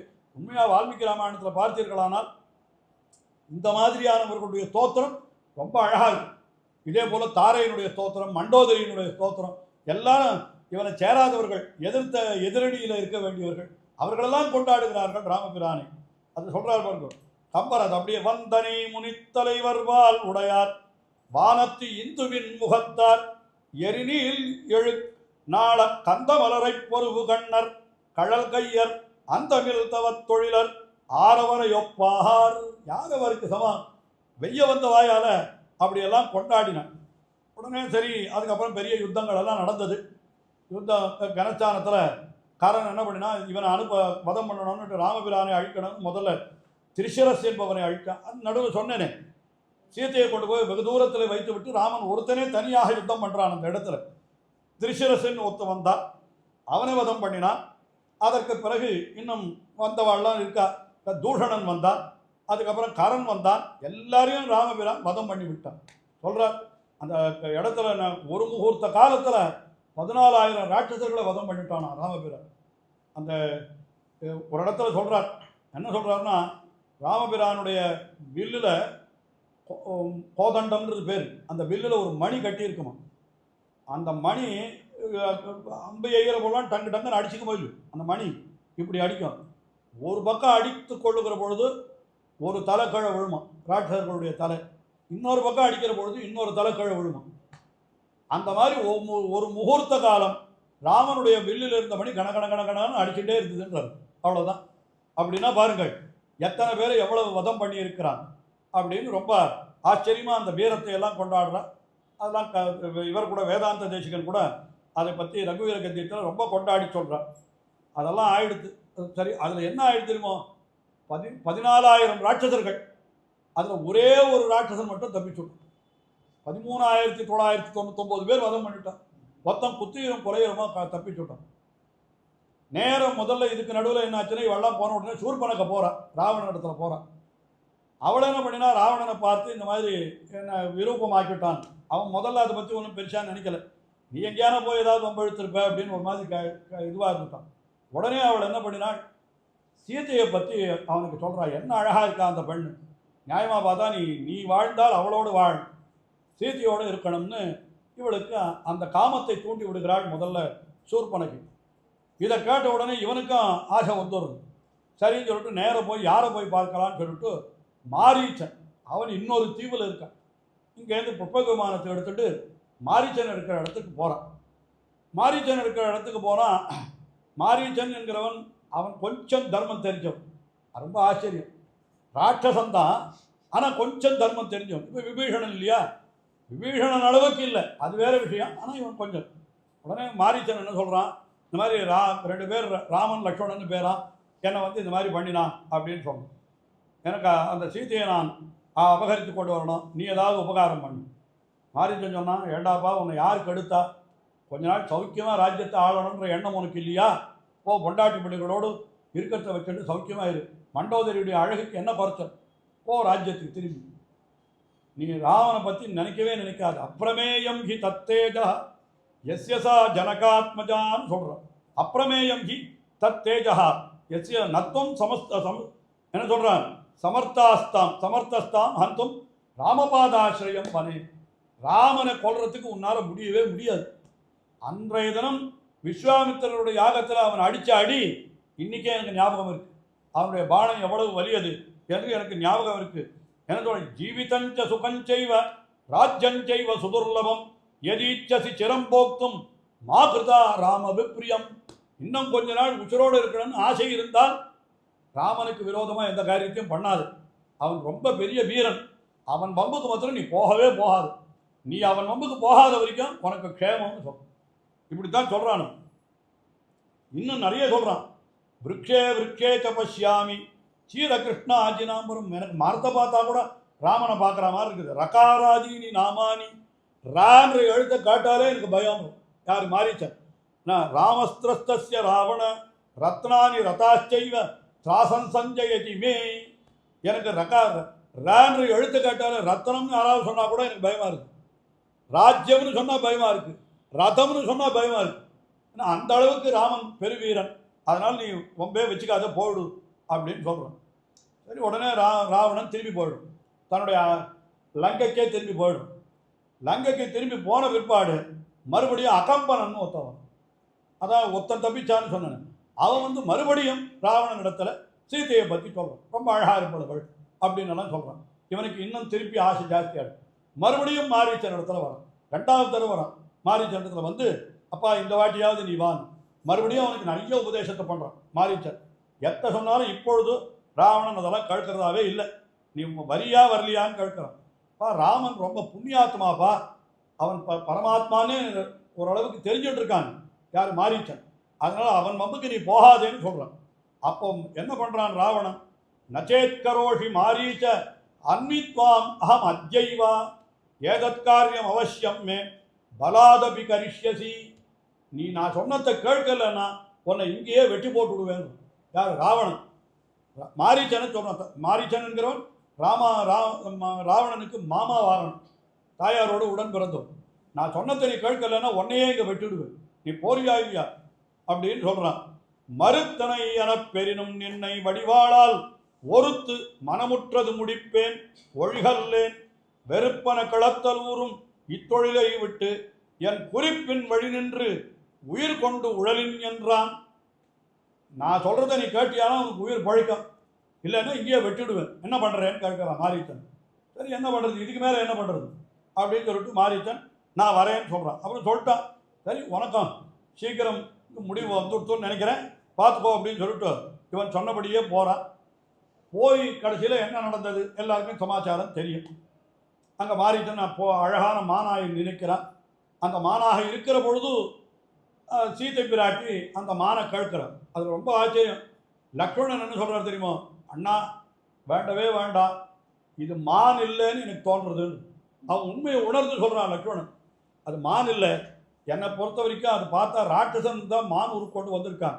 ஏன்னா இது வரைக்கும் உடம்புல பொன் புள்ளிகளை உடைய மானுன்னு எங்கேயானா பார்த்துருக்குமா? நம்ம பார்க்கல. இப்போ இவன் இருக்கிறபடினால இது ஏதோ ராட்சசனுடைய சூழ்ச்சின்னு எனக்கு தோன்றுறது. அதனால் நான் என்ன சொல்கிறேன்னா, நம்ம விஷயத்தில் பிரவேசிக்கவே வேண்டாம். இல்லைப்பா, சீத்தை ஆசைப்பட்டு கேட்கிறா, இது வரைக்கும் அவன் என்னை எதுவுமே கேட்கல, இப்போ தான் முதல் தடவையாக கேட்குறான். இதை கூட நான் பண்ணலைன்னா அவளை என்ன சொன்னால், முடிஞ்சால் மானை கொடு, அப்படி இல்லைன்னா மான் தோலையாவது எடுத்துகிட்டு வாங்குறாள், நான் ஆசனமாவது வச்சுப்பேன், அவ்வளோ அழகாக இருக்குது அந்த தோலுன்னு சொல்கிறாள். அதனால் அதுக்காக நான் போய்த்தான் ஆகணும் அப்படின்னு சொல்கிறான். அப்பவும் லக்ஷ்மணன் சொல்கிறான், பாரு மற்ற மான்களெல்லாம் இந்த மான் பக்கத்திலேயே வரமாட்டேன்றது. என்ன காரணம்? இந்த மானுடைய உடம்புல அந்த ராட்சசனுடைய இது வீசல் கந்தம், அதனால் மற்ற மான்களெல்லாம் பக்கத்தில் வரமாட்டேன்றது. ஏன்னா பக்கத்தில் வந்தால் இவன் ராட்சசன் நம்ம சாப்பிட்டுடுவான்னு அதுக்கு பயம். அதனால் இவன் நிச்சயமாக ராட்சசன் தான் லக்ஷ்மணன் 2-3 வாட்டி சொல்கிறான். கேட்கல ராமபிரான் நான் துரத்திட்டு போகிறான். அங்கேருந்து அந்த மானை துரத்திட்டு போகிறான். வெகு தூரம் போன உடனே இனிமேல் முடியாதுன்ற கட்டத்தில் ராமபிரான் அம்பை எய்கிறான். அம்பை எய்தால் அந்த மான் உடலிலே தைத்து விடுகிறது. பிராணன் போகிறது அவனுக்கு. போகிற சமயத்தில் என்ன பண்ணினான் தெரியுமோ, ஏற்கனவே முடிவு பண்ணினான் மாதிரி ஹா சீதே ஹா லக்ஷ்மணா அப்படின்னு ராமனுடைய குரலிலே அவன் கதறினான். இதை கேட்ட உடனே தான் சீதா பிராட்டிக்கு சந்தேகம் வந்துடும். ராமனுடைய குரலில் ஹா சீதே ஹா லக்ஷ்மணான்னு குரல் வருகிறதே, அப்போ ராமனுக்கு ஏதோ ஆபத்து வந்து விட்டது என்று நினைத்து, லக்ஷ்மணா நீ போ அங்கேன்னு சொல்கிறான். உடனே இளைய பெருமாள் நான் போக மாட்டேன், நான் ராமனுக்கு யாரும் எந்த ஆபத்தும் விளைக்க முடியாதுன்றது எனக்கு நன்னா தெரியும், இது ராட்சசனுடைய சூழ்ச்சின்னு வரும். ஆனால் சீதைக்கு எப்படியாவது அவன் அங்கேருந்து போக சொல்லணும்னு அவளை என்ன பண்ணிட்டா தெரியுமோ, ஒரு மாதிரி கடுமையான வார்த்தை. அங்கே எப்படி ராமபிரானை கடுமையாக வார்த்தை சொன்னாள்னு சொன்னேனே, அது இல்லை, அதை விட கடுமையான வார்த்தை இளைய பெருமாளை பார்த்து சொல்லிட்டாங்க. அப்படி சொல்லியிருக்கவே கூடாது. என்ன வார்த்தை சொன்னான்? என்னப்பா உனக்கு ஏதாவது தப்பான அபிப்பிராயமா? உன்னுடைய தமையனார் மரணம் அடைந்த பிற்பாடு என்னை அனுபவிக்க வேண்டும் என்று நீ நினைத்திருக்கிறாயான்ற மாதிரி ஒரு வார்த்தையை அவனை பார்த்து சொல்லிவிட்டான். காட்ட உடனே விதிர்த்து போயிட்டார் லக்ஷ்மணன். இந்த மாதிரி வார்த்தையை அவளிடத்துலேருந்து அவர் எதிர்பார்க்கவே இல்லை. ரொம்ப மனசு கஷ்டமாக போயிடுத்து. அவர் என்ன பண்ணுறார், சரி நான் போயிட்டு வரேன் அப்படின்னு சொல்லிட்டு பரட்டு போயிடுறாரு. உடனே ராவணன் வருகிறான், அவளை அபகரித்து செல்கிறான். மேலே நடந்த கதையெல்லாம் நமக்கு தெரியும். இந்த இடத்துல சில விஷயங்கள் நாம் ஆராய்ச்சி பண்ண வேண்டும். முதல்ல என்னன்னா, மாரீச்சன் ராமபிரானை உள்ளபடி தெரிந்து கொண்டிருக்கிறான், ராவணனுக்கு உபதேசம் பண்ணி இருக்கிறான். அப்படி இருக்கிற பொழுதோ மாரீச்சன் எதற்காக ராமனுடைய குரலில் போய் கதறணும்? பிராணனமோ போயிடுத்து. அவன் என்ன சொல்கிறான் அந்த இடத்துல, உன்னை நீ வெட்டி போட்டுடுவேன்னு சொல்கிறான். நீ நான் சொன்ன விஷயத்திற்கு நீ இசையவில்லை என்றால் உன்னை நானே இங்கே வெட்டி விடுவேன்னு ராவணன் சொல்லுகிறான். அப்பொழுது மாரீச்சன் என்ன சொல்கிறான், அப்பா உன்னுடைய கையால் வெட்டுப்பட்டு நான் சாகிறதை விட ராமனுடைய கையால் வெட்டுப்பட்டால் எனக்கு நல்ல கதியாவது கிடைக்கும், நான் ராமனிடத்திலேயே போகிறேன்னு சொல்லிட்டு தான் போகிறான் மாரீச்சன். அப்படிப்பட்ட மாரீச்சன் எதற்காக ராவணனுக்கு உதவி செய்யும் வகையிலே இப்படி ராமனுடைய குரலிலே ஹா சீதா ஹா லக்ஷ்மணான்னு சொல்லணும்? அவன் அப்படியே பிராணனை விட்டுட்டான்னா அதுக்கப்புறம் ராவணன் என்ன பண்ண முடியும்? பெசாத போயிருக்கலாமோ இல்லையோ? அப்படின்னா இவன் இப்போ பண்ணுற அட்டகாசங்களை எல்லாம் மாரீச்சனால் பொறுக்க முடியல. அவ்வப்பொழுது ராவணனுக்கு உபதேசம் பண்ணிட்டு இருக்கான். ஆனால் எந்த தர்ம நெறியும் இல்லாமல் ராவணன் மேலே மேலே தீங்கு பண்ணிகிட்டே இருக்கிறத பார்த்த உடனே இவனுக்கு ஏதாவது தலையில் இடி விழாதான் தான் மாரீச்சன் எதிர்பார்த்துட்டு இருந்தானா. சரி, இப்போ இது நல்ல சந்தர்ப்பம், ராமபிரான் இடத்துல இவன் எப்படி அபச்சாரப்பட போகிறான், ராமன் இவனை வதம் பண்ணணும். அதற்காகவே மாரீச்சன் என்ன பண்ணான்னா, ராவணன் நாசமாக போகணுன்றதுக்காகத்தான் இப்படி அவன் குரலை எழுப்பினான் என்று அப்படி ஒரு சமாதானம் சொல்லுகிறார்கள். அது ஒரு விஷயம். அதே போல் இங்கே சீதா பிராட்டி இளைய பெருமாளை பற்றி அவளுக்கு தெரியாதா? எதுக்காக அவள் போய் இப்படிப்பட்ட வார்த்தையை சொல்லணும்? சொல்லியே இருக்கக்கூடாது. பின்னாலேயே ஒரு இடத்துல சொல்கிறான். என்ன சொல்கிறான்னா, இன்றைக்கி நான் அனுபவிக்கிற துக்கத்துக்கெல்லாம் காரணம் என்ன சொன்னா, எனக்கு மகதஸ்தி மம துஷ்கிருதம் கிஞ்சித்துன்னு சொல்கிறேன். நான் ஏதோ பெரிய பாபம் சின்ன பாப்பெல்லாம் பண்ணியிருக்கேன், அதனால தான் இப்படிப்பட்ட துன்பத்தை அனுபவிக்கிறேன்னு சொல்கிறான். அது என்ன சொல்கிறான்னா, சின்ன பாபம் குறைவான பாபம்ன்றது ராமனை குறைய சொன்னது, பெரிய பாபம் என்கிறது லக்ஷ்மணனையே சந்தேகித்தது. என்ன இதெல்லாம் அந்த இடத்துல சில பேர் எடுத்து காட்டுவாங்க அந்த மாதிரியான அர்த்தங்களை. இளைய பெருமாளை பார்த்தவள் இந்த வார்த்தையை சொன்னதுக்கும் என்ன காரணம்னு கேட்டான். இளைய பெருமாளையும் அந்த இடத்திலிருந்து அப்புறப்படுத்தணும். அப்பத்தான் ராவணன் அங்கே வருவான். அந்த ராவணனையும் திருத்தி பணி கொள்ளணும்னு இவளுக்கு ஆசை. அது நடக்கலன்றது வேற விஷயம். எப்பேற்பட்ட கொடியவனையும் கூட தான் திருத்தி பணி கொண்டு ராமபிரானுடைய திருவடிகளுக்கு பக்தனாக ஆக்கிவிட வேண்டும் என்று அவள் நினைக்கிறாள். அக்ரசத்தே கமிஷ்யாமி மிருத்னந்தி குசகண்டகான் என்று சொல்லப்பட்டபடி அதனால இப்ப பிரிய வேண்டிய நேரம் வந்துடுத்து. தேவர்களுக்கு சகாயம் பண்ணணும்னா இதெல்லாம் பண்ணித்தான் ஆகணும். இப்ப ராமபிரான் அகன்று இருக்கிறார். லக்ஷ்மணன் இங்க இருந்தானால் நிச்சயமாக ராவணன் வரவே மாட்டான் பயந்துண்டு. அப்போ நடக்காதையே போடு, இந்த தேவர்களுடைய சகாயம் நடக்காத போடும். அதனால லக்ஷ்மணன் ஒன்று பண்ணியிருக்கலாமோ இல்லையோ யோசனை பண்ணி பாருங்க. ராமனுக்கு ஆபத்து நீ போன்னு சொல்கிறார். உடனே லக்ஷ்மணன் இல்லை ராமனுக்கு ஒரு ஆபத்தும் வராது, எனக்கு நன்னா தெரியும்ன்றார். அதெல்லாம் நான் போகமாட்டேன்ற. அப்போ இந்த வார்த்தையை சொல்கிறாரு. சொன்ன உடனே லக்ஷ்மணன் என்ன பண்ணியிருக்கலாம், சரி நான் போயிட்டு வரேன்னு சொல்லிட்டு அங்கேயே கொஞ்சம் தள்ளி மறைஞ்சு நின்றுருந்தான்னு வச்சுக்கோங்க. ராவணன் வந்தால் என்ன ஆயிருக்கும், ஏன் அவன் மறைஞ்சு நிற்கல அப்படின்னா அந்த மாதிரி மறைஞ்சு நின்றுன்ற போராடுறதுக்காக தான் இந்த வார்த்தையை சொன்னார்.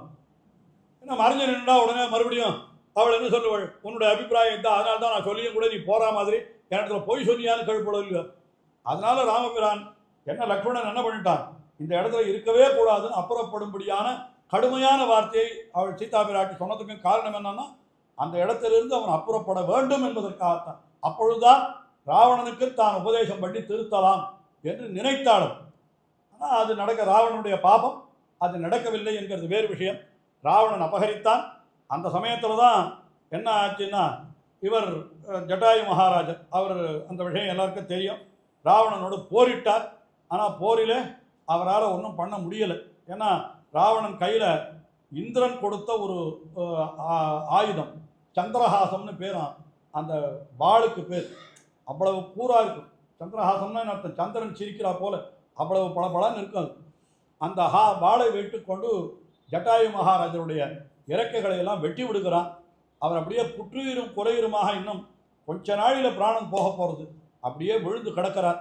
அப்பொழுது ராமபிரான் இங்கே ஆசிரமத்தில் சீதை லக்ஷ்மணன் எதிரில் வரார். ஆனால் லக்ஷ்மணா நீ ஏன் எதிரில் வந்து சீதைக்கு ஏதாவது ஆபத்து வந்தால் என்ன பண்ணுறதுன்னா அதெல்லாம் ஒன்றும் வராது, என்ன அவருக்கு என்ன பண்ணுறது, நீ ஆசீத்தே லக்ஷ்மணான்னு சொன்ன உடனே சீதை ரொம்ப பயந்து போயிட்டா. அதனால நான் என்னை சொன்னா அதனால அவருக்கு மீதியெல்லாம் சொல்லலை, எல்லாத்தையும் சொல்லலை. இந்த மாதிரி சீத்தை தான் நான் அனுப்பி வச்சான்னு சொன்னான். சீத்தை சொன்னாலும் நீ எப்படி வரலாம் அப்படின்னு சொல்லிட்டு போயிட்டே இருக்கார். போனால் நிஜமாவே சீத்தையை காணும். அப்போவே இவருக்கு பிராணனே பாதி போயிடுது, ஒன்றுமே இல்லை, இவருக்கு உசிரே இல்லை. அப்புறம் அப்படி பார்த்தா ஒரே புற்றுயிரும் கொலையுருமா ரத்தப்பெருக்கு நடுவில் ஜட்டாயு மகாராஜர் இருக்கிறத கூட அவரால் உணர முடியாது. அவர் என்ன நினைக்கிறார், ஐயோ லக்ஷ்மணா இந்த மாதிரி யாரோ ஒரு ராட்சசன் என்னுடைய பத்தினியை நன்னா பக்ஷித்து விட்டு அப்படியே விழுந்து கிடக்கிறான் பாரு, நிறைய அப்படியே சாப்பிட்டுட்டான், என்னுடைய சீத்தையை விழுக்கிட்டான் அவன், அதனால தான் அவன் இப்படி கிடக்கிறான்னு நினச்சிட்டு அது யாருன்னு கிட்டக்க போக போனால் தான் ஜட்டாயு மகாராஜர் அவர். உடனே அவரை பார்த்து என்ன விஷயம், ஏன் இப்படி இருக்கீர் அப்படின்னு கேட்டால் அவருக்கு பிராணம் போகிறது. ஒரே ஒரு வார்த்தையில் முழுக்க சொல்லிவிடுறார் அர்த்தத்தை. என்னன்னா யாம் ஓஷதிமிவ ஆயுஷ்மன்னே அன்வேஷசி மகாவனே சாச்ச மம பிராணாக ராவணேன உபயம் ஹிருதா அப்படின்னு சொல்கிறார். எந்த சீத்தையை நீ தேடிக்கொண்டு வருகிறாயோ, காட்டிலே மூலிகையை தேடுவது போல யார் ஒருத்தியை நீ தேடிக்கொண்டு வருகிறாயோ அந்த சீதா பிராட்டியும் என்னுடைய பிராணனும் ராவணனாலே அபகரிக்கப்பட்டன. அவ்வளோதான், ஒரே வார்த்தை சொன்னால் பிராணன் போயிடுத்து. ஒரே வார்த்தை, உன்னுடைய பிராணனும் என்னுடைய பிராணனும் ராவணனாலே அபகரிக்கப்பட்டு விட்டது அப்படின்னு சொன்னார். உடனே ராமன் என்ன பண்ணுறான், அவருக்கு பார்த்தான், அடடா இப்படியெல்லாம் ஆயிடுத்தேன்னு சொல்லிட்டு அவரிடத்துல ரொம்ப அவனுக்கு துக்கம், இப்படிப்பட்டவர். சரி அவர் என்ன பண்ணான், அவருக்கு சம்ஸ்காரம் தானே பண்ணுறான். ஏந்தினது கை தன்னால் ஏற்றினை ஈமம் அதன் மேல் சாந்தொடு மலரும் நீரும் சொரிந்தனன் தலையின் சாரல் காந்தரி கஞ்சலமூட்டி கடன்முறை கடவா வண்ணம் நேர்ந்தனன் நிரம்பும் நன்னூல் மந்திர நெறியில் வல்லான். சம்ஸ்காரம் எப்படி பண்ணணுமோ உண்மையாக அவன் தாபனாருக்கு பண்ண வேண்டிய சம்ஸ்காரத்தை அவன் பண்ணவே இல்லை. இல்லையா, தசரதர் வெளியில் போன பிற்பாடு தானே பரம்பு வச்சுட்டார். அந்த அவருக்கு பண்ண வேண்டிய சம்ஸ்காரத்தை அப்படியே இந்த ஜட்டாயு மகாராஜருக்கு பண்ணிவிடும்.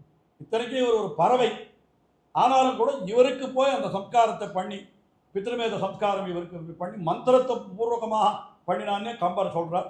கடைசியில் என்ன சொன்னான் ராமபிரான், மயாத்வம் சம அனுஜாத்தா கச்சலோகான் அனுத்தமான் கிருத்ரராஜ மகாசத்வ சம்ஸ்கிருதச்ச மகாவிரஜ. நான் உனக்கு அனுமதி கொடுக்குறேன், நீர் மோட்சத்துக்கே போய் வாரும் அப்படின்னு அவருக்கு மோட்சத்தை கொடுத்தான் என்று அந்த விஷயம் சொல்லப்படுகிறது. இந்த இடத்துல தான் ஒரு விஷயம் சொன்னேன். என்னதுன்னா, அவருக்கு எப்படி கூறத்தாழ்வான் கேட்கிறார், எப்படி நீ அவரை மோட்சத்துக்கு அனுப்பிச்சாய்? பிரிச்சாமி கிஞ்சன யதா கில ராகவத்வே மாயாமிருகஸ்ய வசகோ மனுஜத்வமவ்யாத் சீதா வியோக விவசः ந தத்கதிஜ்ஞः பிராதாக ததா பரகதிம் ஹி கதம் ககாய. எப்படிராப்பா நீ மனுஷ பாவனையில் மாரிச்சை பின்னால் போய் சீதை எங்கே போயிருக்கான்னு தெரியாத தேடிட்டு வந்த, உன் பொண்டாட்டி போன இடமே உனக்கு தெரியல, இவனை மோட்சத்துக்கு அனுப்பிச்சே, எப்படி அனுப்பிச்சேன்னு கேட்குறது. அது எப்படி உன்னால் முடிந்தது என்று கேட்கிறது. எல்லாரும் கேட்கிற கேள்விதான். இந்த கேள்விக்கு விடையை நம்பளை தெரிவித்திருக்கிறார் ஒரு இடத்துலன்னு காட்டுறோம். அதாவது அந்த மற்ற விஷயத்தை ஒரு 5 நிமிஷத்தில் சொல்லி நிறுத்தி வரும். அதாவது நம்பளினுடைய காலட்சேப கோஷ்டியிலே அப்போ அதான் நம்பளுடைய காலட்சேபம் ரொம்ப விசேஷமாக நடக்கும் அந்த காலத்தில். அந்த காலத்தில் அப்பொழுது பராசர பட்டருடைய வம்சத்தில் வந்தவர் ஒருத்தர், நடுவில் திருவீதி பிள்ளை பட்டர்னு பேர். அவர் கொஞ்சம் பராசர பட்டர் இடத்துல அசூயையோடு இருந்தார், பொறாமை, நமக்கு இவ்வளவு பெருமை இல்லையேன்னு. அவர் காலட்சேபத்துக்கெல்லாம் வரமாட்டார், அப்படி இருந்தார். ஆனால் அவர் ராஜசபைக்கு போன பொழுது அவர் ராஜசபையில் கொஞ்சம் எல்லாரோடையும் கலந்து பழகுவார். அப்போது ஒரு ராஜா இந்த கேள்வியை கேட்டுட்டார், ராமபிரான் எந்த இடத்துலையும் பரத்துவத்தை காட்டவே இல்லைன்னு சொல்கிறீங்கோ, ஆனால் அவன் போய் இப்போ இவருக்கு ஜட்டாயுவுக்கு மோட்சம் கொடுத்தானே, மோட்சம் கொடுக்கறதுன்றது பரம்பொருளால் தானே முடியும், எப்படி இவன் மோட்சம் கொடுத்தான், அப்போ பரம்பொருள் தன்மை வெளிப்பட்டுதா இல்லையா அப்படின்னு ஒரு கேள்வி கேட்டான். இவருக்கு சட்டன்னு பதில் தெரியல. சொல்கிறேன்னா சரி நீ யோஜனை பண்ணி வையும், இதை வரேன்னுட்டும், ஏதோ ராஜ்ய காரியமாக போயிட்டோம். அப்படின்னு திரும்பி பார்த்தா நம்பளினுடைய காலட்சேப கோஷ்டியில் இருந்த ஒருத்தர், அவர் பின்பழகிய பெருமாள்ஜியர்னு பேர், அவர் அங்கே இருந்தார். உடனே அவரை பார்த்து ஏகாந்தமாக கேட்டார், இந்த பிரச்சாரம் உங்கள் கோஷ்டியில் வந்திருக்குமே, நம்மள ஏதாவது சமாச்சாரம் சொல்லியிருப்பாரே அப்படின்னு. ஆஹா சொல்லியிருக்கார். என்ன சொன்னார்? சத்தியேன லோகான் ஜெயத்தின்னு சொல்லியிருக்கார் அப்படின்னு சொன்னார். ஆஹா புரிஞ்சு விட்டார், விஷயம் நன்னா தெரிஞ்சு விட்டார். ஆஹா அவ்வளவுதானே, சரி சொல்லிட்டு அத்தையே சொல்லிட்டார். என்ன சொன்னார்னா வேற ஒன்றும் இல்லை, ராமபிரானுடைய பெருமைகளை எல்லாம் அயோத்தியா காண்டத்திலேயே ஜனங்களெல்லாம் சொல்கிறான்னு நினைக்கிறேன். அதே மாதிரி தசரதனும் சொல்கிறான். ராமனுக்கு என்ன பெருமைனா ஒவ்வொருத்தரும் ஜெயிக்கிறதுக்கு ஒரு காரியம் வச்சுருக்காங்க. ராமபிரான் என்ன சொல்கிறார்? தீனான் தானேன ராகவஹா, தீனர்களை தானம் கொடுத்து ஜெயிக்கிறான், ஏழைகளை. குருன்னு சுசுரூஷயா வீரஹா, குருமார்களை பணிவிடை செய்து கவருகிறான், அவர்களை தன்னுடைய வசத்திலே கொண்டிருக்கிறான். தனுஷாயுதி சாஸ்திரவான், வில்வித்தையினாலே என்ன பண்ணுறான்னா விரோதிகளை தன்னுடைய வசத்திலே கொண்டிருக்கிறான். அதாவது வீரத்தாலே விரோதிகளையும் பணிவிடையாலே குருமார்களையும் அதே போல தன்னுடைய தானங்களாலே ஏழைகளையும் கவர்ந்து விடுகிறான். அத்தனை பேரும் இவன் சொன்னபடி கேட்கிறார்கள் அப்படின்னு சொல்கிற பொழுது சத்தியேன லோகான் ஜெயத்தின்னு ஒரு வார்த்தை. சத்தியம் சொல்லு இருக்கிறது, உண்மையே பேசுதல் என்று ஒருத்தன் இருப்பனானால் அவன் எது பேசினாலும் அது உண்மையாயிடும். மறந்தும் கூட போய் சொல்றது இல்லைன்னு ஒருத்தன் உண்மை வைத்துக் கொண்டிருந்தால் அப்ப தெய்வமே என்ன பண்ணிடும் தெரியுமோ இல்லையா, அவன் சொன்ன வார்த்தை எதுவாக இருந்தாலும் அது உண்மையாக்கும். அந்த மாதிரி சொல்றது உண்டு. ஒரு ரிஷி இருந்தார், அவருடைய ஆசிரமத்தில் சொல்லுவாள், ஒரு காலத்தில் சாமானியமான மனுஷனுக்கே சொல்லுவாள். என்ன ஆயிடுச்சுன்னா, யாரோ ஒரு ராஜா, அவன் என்ன பண்ணான், அது அந்த காலத்து கதை, இப்போ அது பொருந்தாது. ராஜா வந்தான், அவனை யாரோ விரோதிகள் தெரிச்சுன்னு வந்தான். உடனே இந்த ரிஷியினுடைய ஆசிரமத்தில் ஒழிஞ்சு விட்டான். அவர் ரிஷியை பார்த்து கேட்குறான், இங்கே சத்திரியன் யாராவது வந்தானா அப்படின்னு கேட்குறார். அவன் உள்ளே போயிருக்கிறத அவர் பார்த்துருக்கார். ஆனாலும் அவர் என்ன பண்ணினார், ஆபத் தர்மம், இந்த சமயத்தில் அவனை இருக்கான்னு உள்ளே காட்டி கொடுத்தா அவனை வதம் பண்ணிவிடுவான் அத்தனை பேரும் சேர்ந்து. அதனால் ஒரே ஒரு வார்த்தை என்ன சொல்லிவிட்டாருன்னு கேட்டால், என்னுடைய ஆசிரமத்தில் பிராமணர்களை தவிர வேறு யாரும் கிடையாதுன்னுட்டார். அவன் பட்டு போயிட்டான். கடைசியில் அவன் பிராமணன் ஆகிட்டான். என்ன ஆகிட்டான், அவனுக்கு பிரம்மஜானம் ஏற்பட்டு போயிட்டு, இவருடைய வார்த்தையால் அவனுக்கு பிரம்மஜானம் ஏற்பட்டு அவன் என்ன பண்ணான், ராஜ்யத்தையெல்லாம் பின்னால் திறந்து எல்லாருக்கும் கொடுத்துட்டு தபஸ் பண்ண ஆரம்பிச்சுட்டான் அப்படின்னு ஒருத்தன்.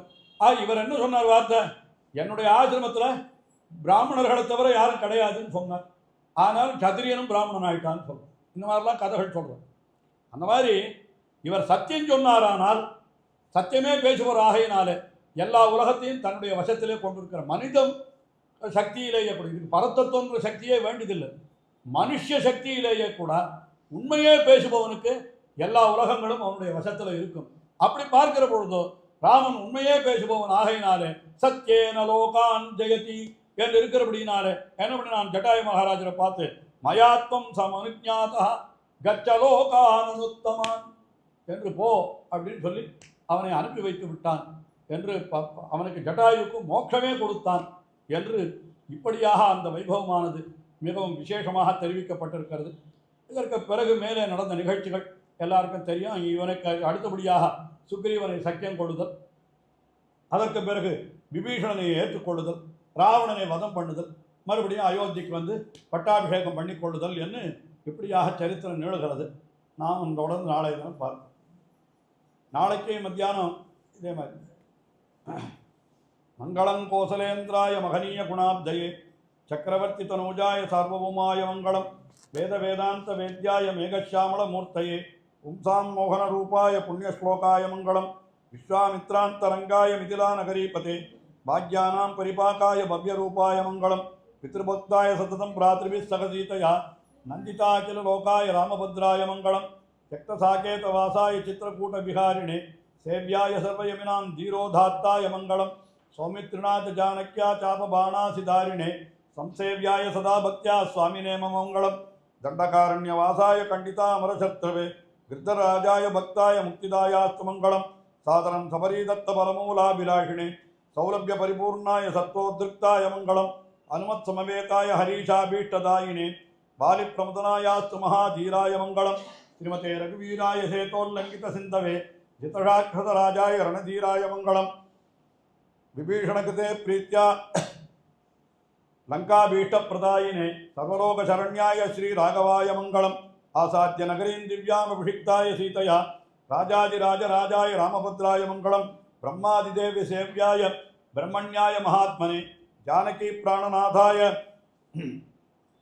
रघुनाथाय मंगलम श्रीमते सौम्यजामातृमुने श्री सौम्यजामातृमुने कृपया अस्मानुपेयुषे महते ममनाथाय रघुनाथाय मंगलम मंगलाशासनपरिर्मदाचार्य पुरोगमैः सर्वैश्च पूर्वैराचार्यैः सत्कृतायास्तु मंगलम रम्यजामातृमुनिना मंगलाशासनं कृतं त्रैलोक्याधिपतिः श्रीमान् करोतु मंगलं सदा वृन्दारण्यनिवासाय बलरामानुजाय च रुक्मिणी प्राणनाथाय पार्थसूताय मंगलम श्रीमत्यै विष्णुचित्तार्य मनोनंदन हेतवे नंदनंदन सुंदर्यै गोदाय नित्यमंगलम श्रीम मनोज्ञवरयोगीन्द्र मानसाम्बोजभानवे यदुशैल निवासाय यतिराजाय मंगलम सर्वगंध इति ख्यात श्रुत्यन्ते वेंकटेश्वरः यत्समृतमाल्योगैः अनंतार्याय मंगलम लोकाचार्याय गुरवे कृष्णपादस्य सोनवे संसारभोगि संतष्ट जीव जीवातवे नमः श्रीमते रम्यजामातृमुनीन्द्राय महात्मने श्रीरंगवासिने भूयात् नित्यश्रीर्नित्यमंगलम श्रीमत्सुंदरजामातृमुनिपादाब्जवासिने अण्णंगरार्यवर्याय नित्यश्रीर्नित्यमंगलम।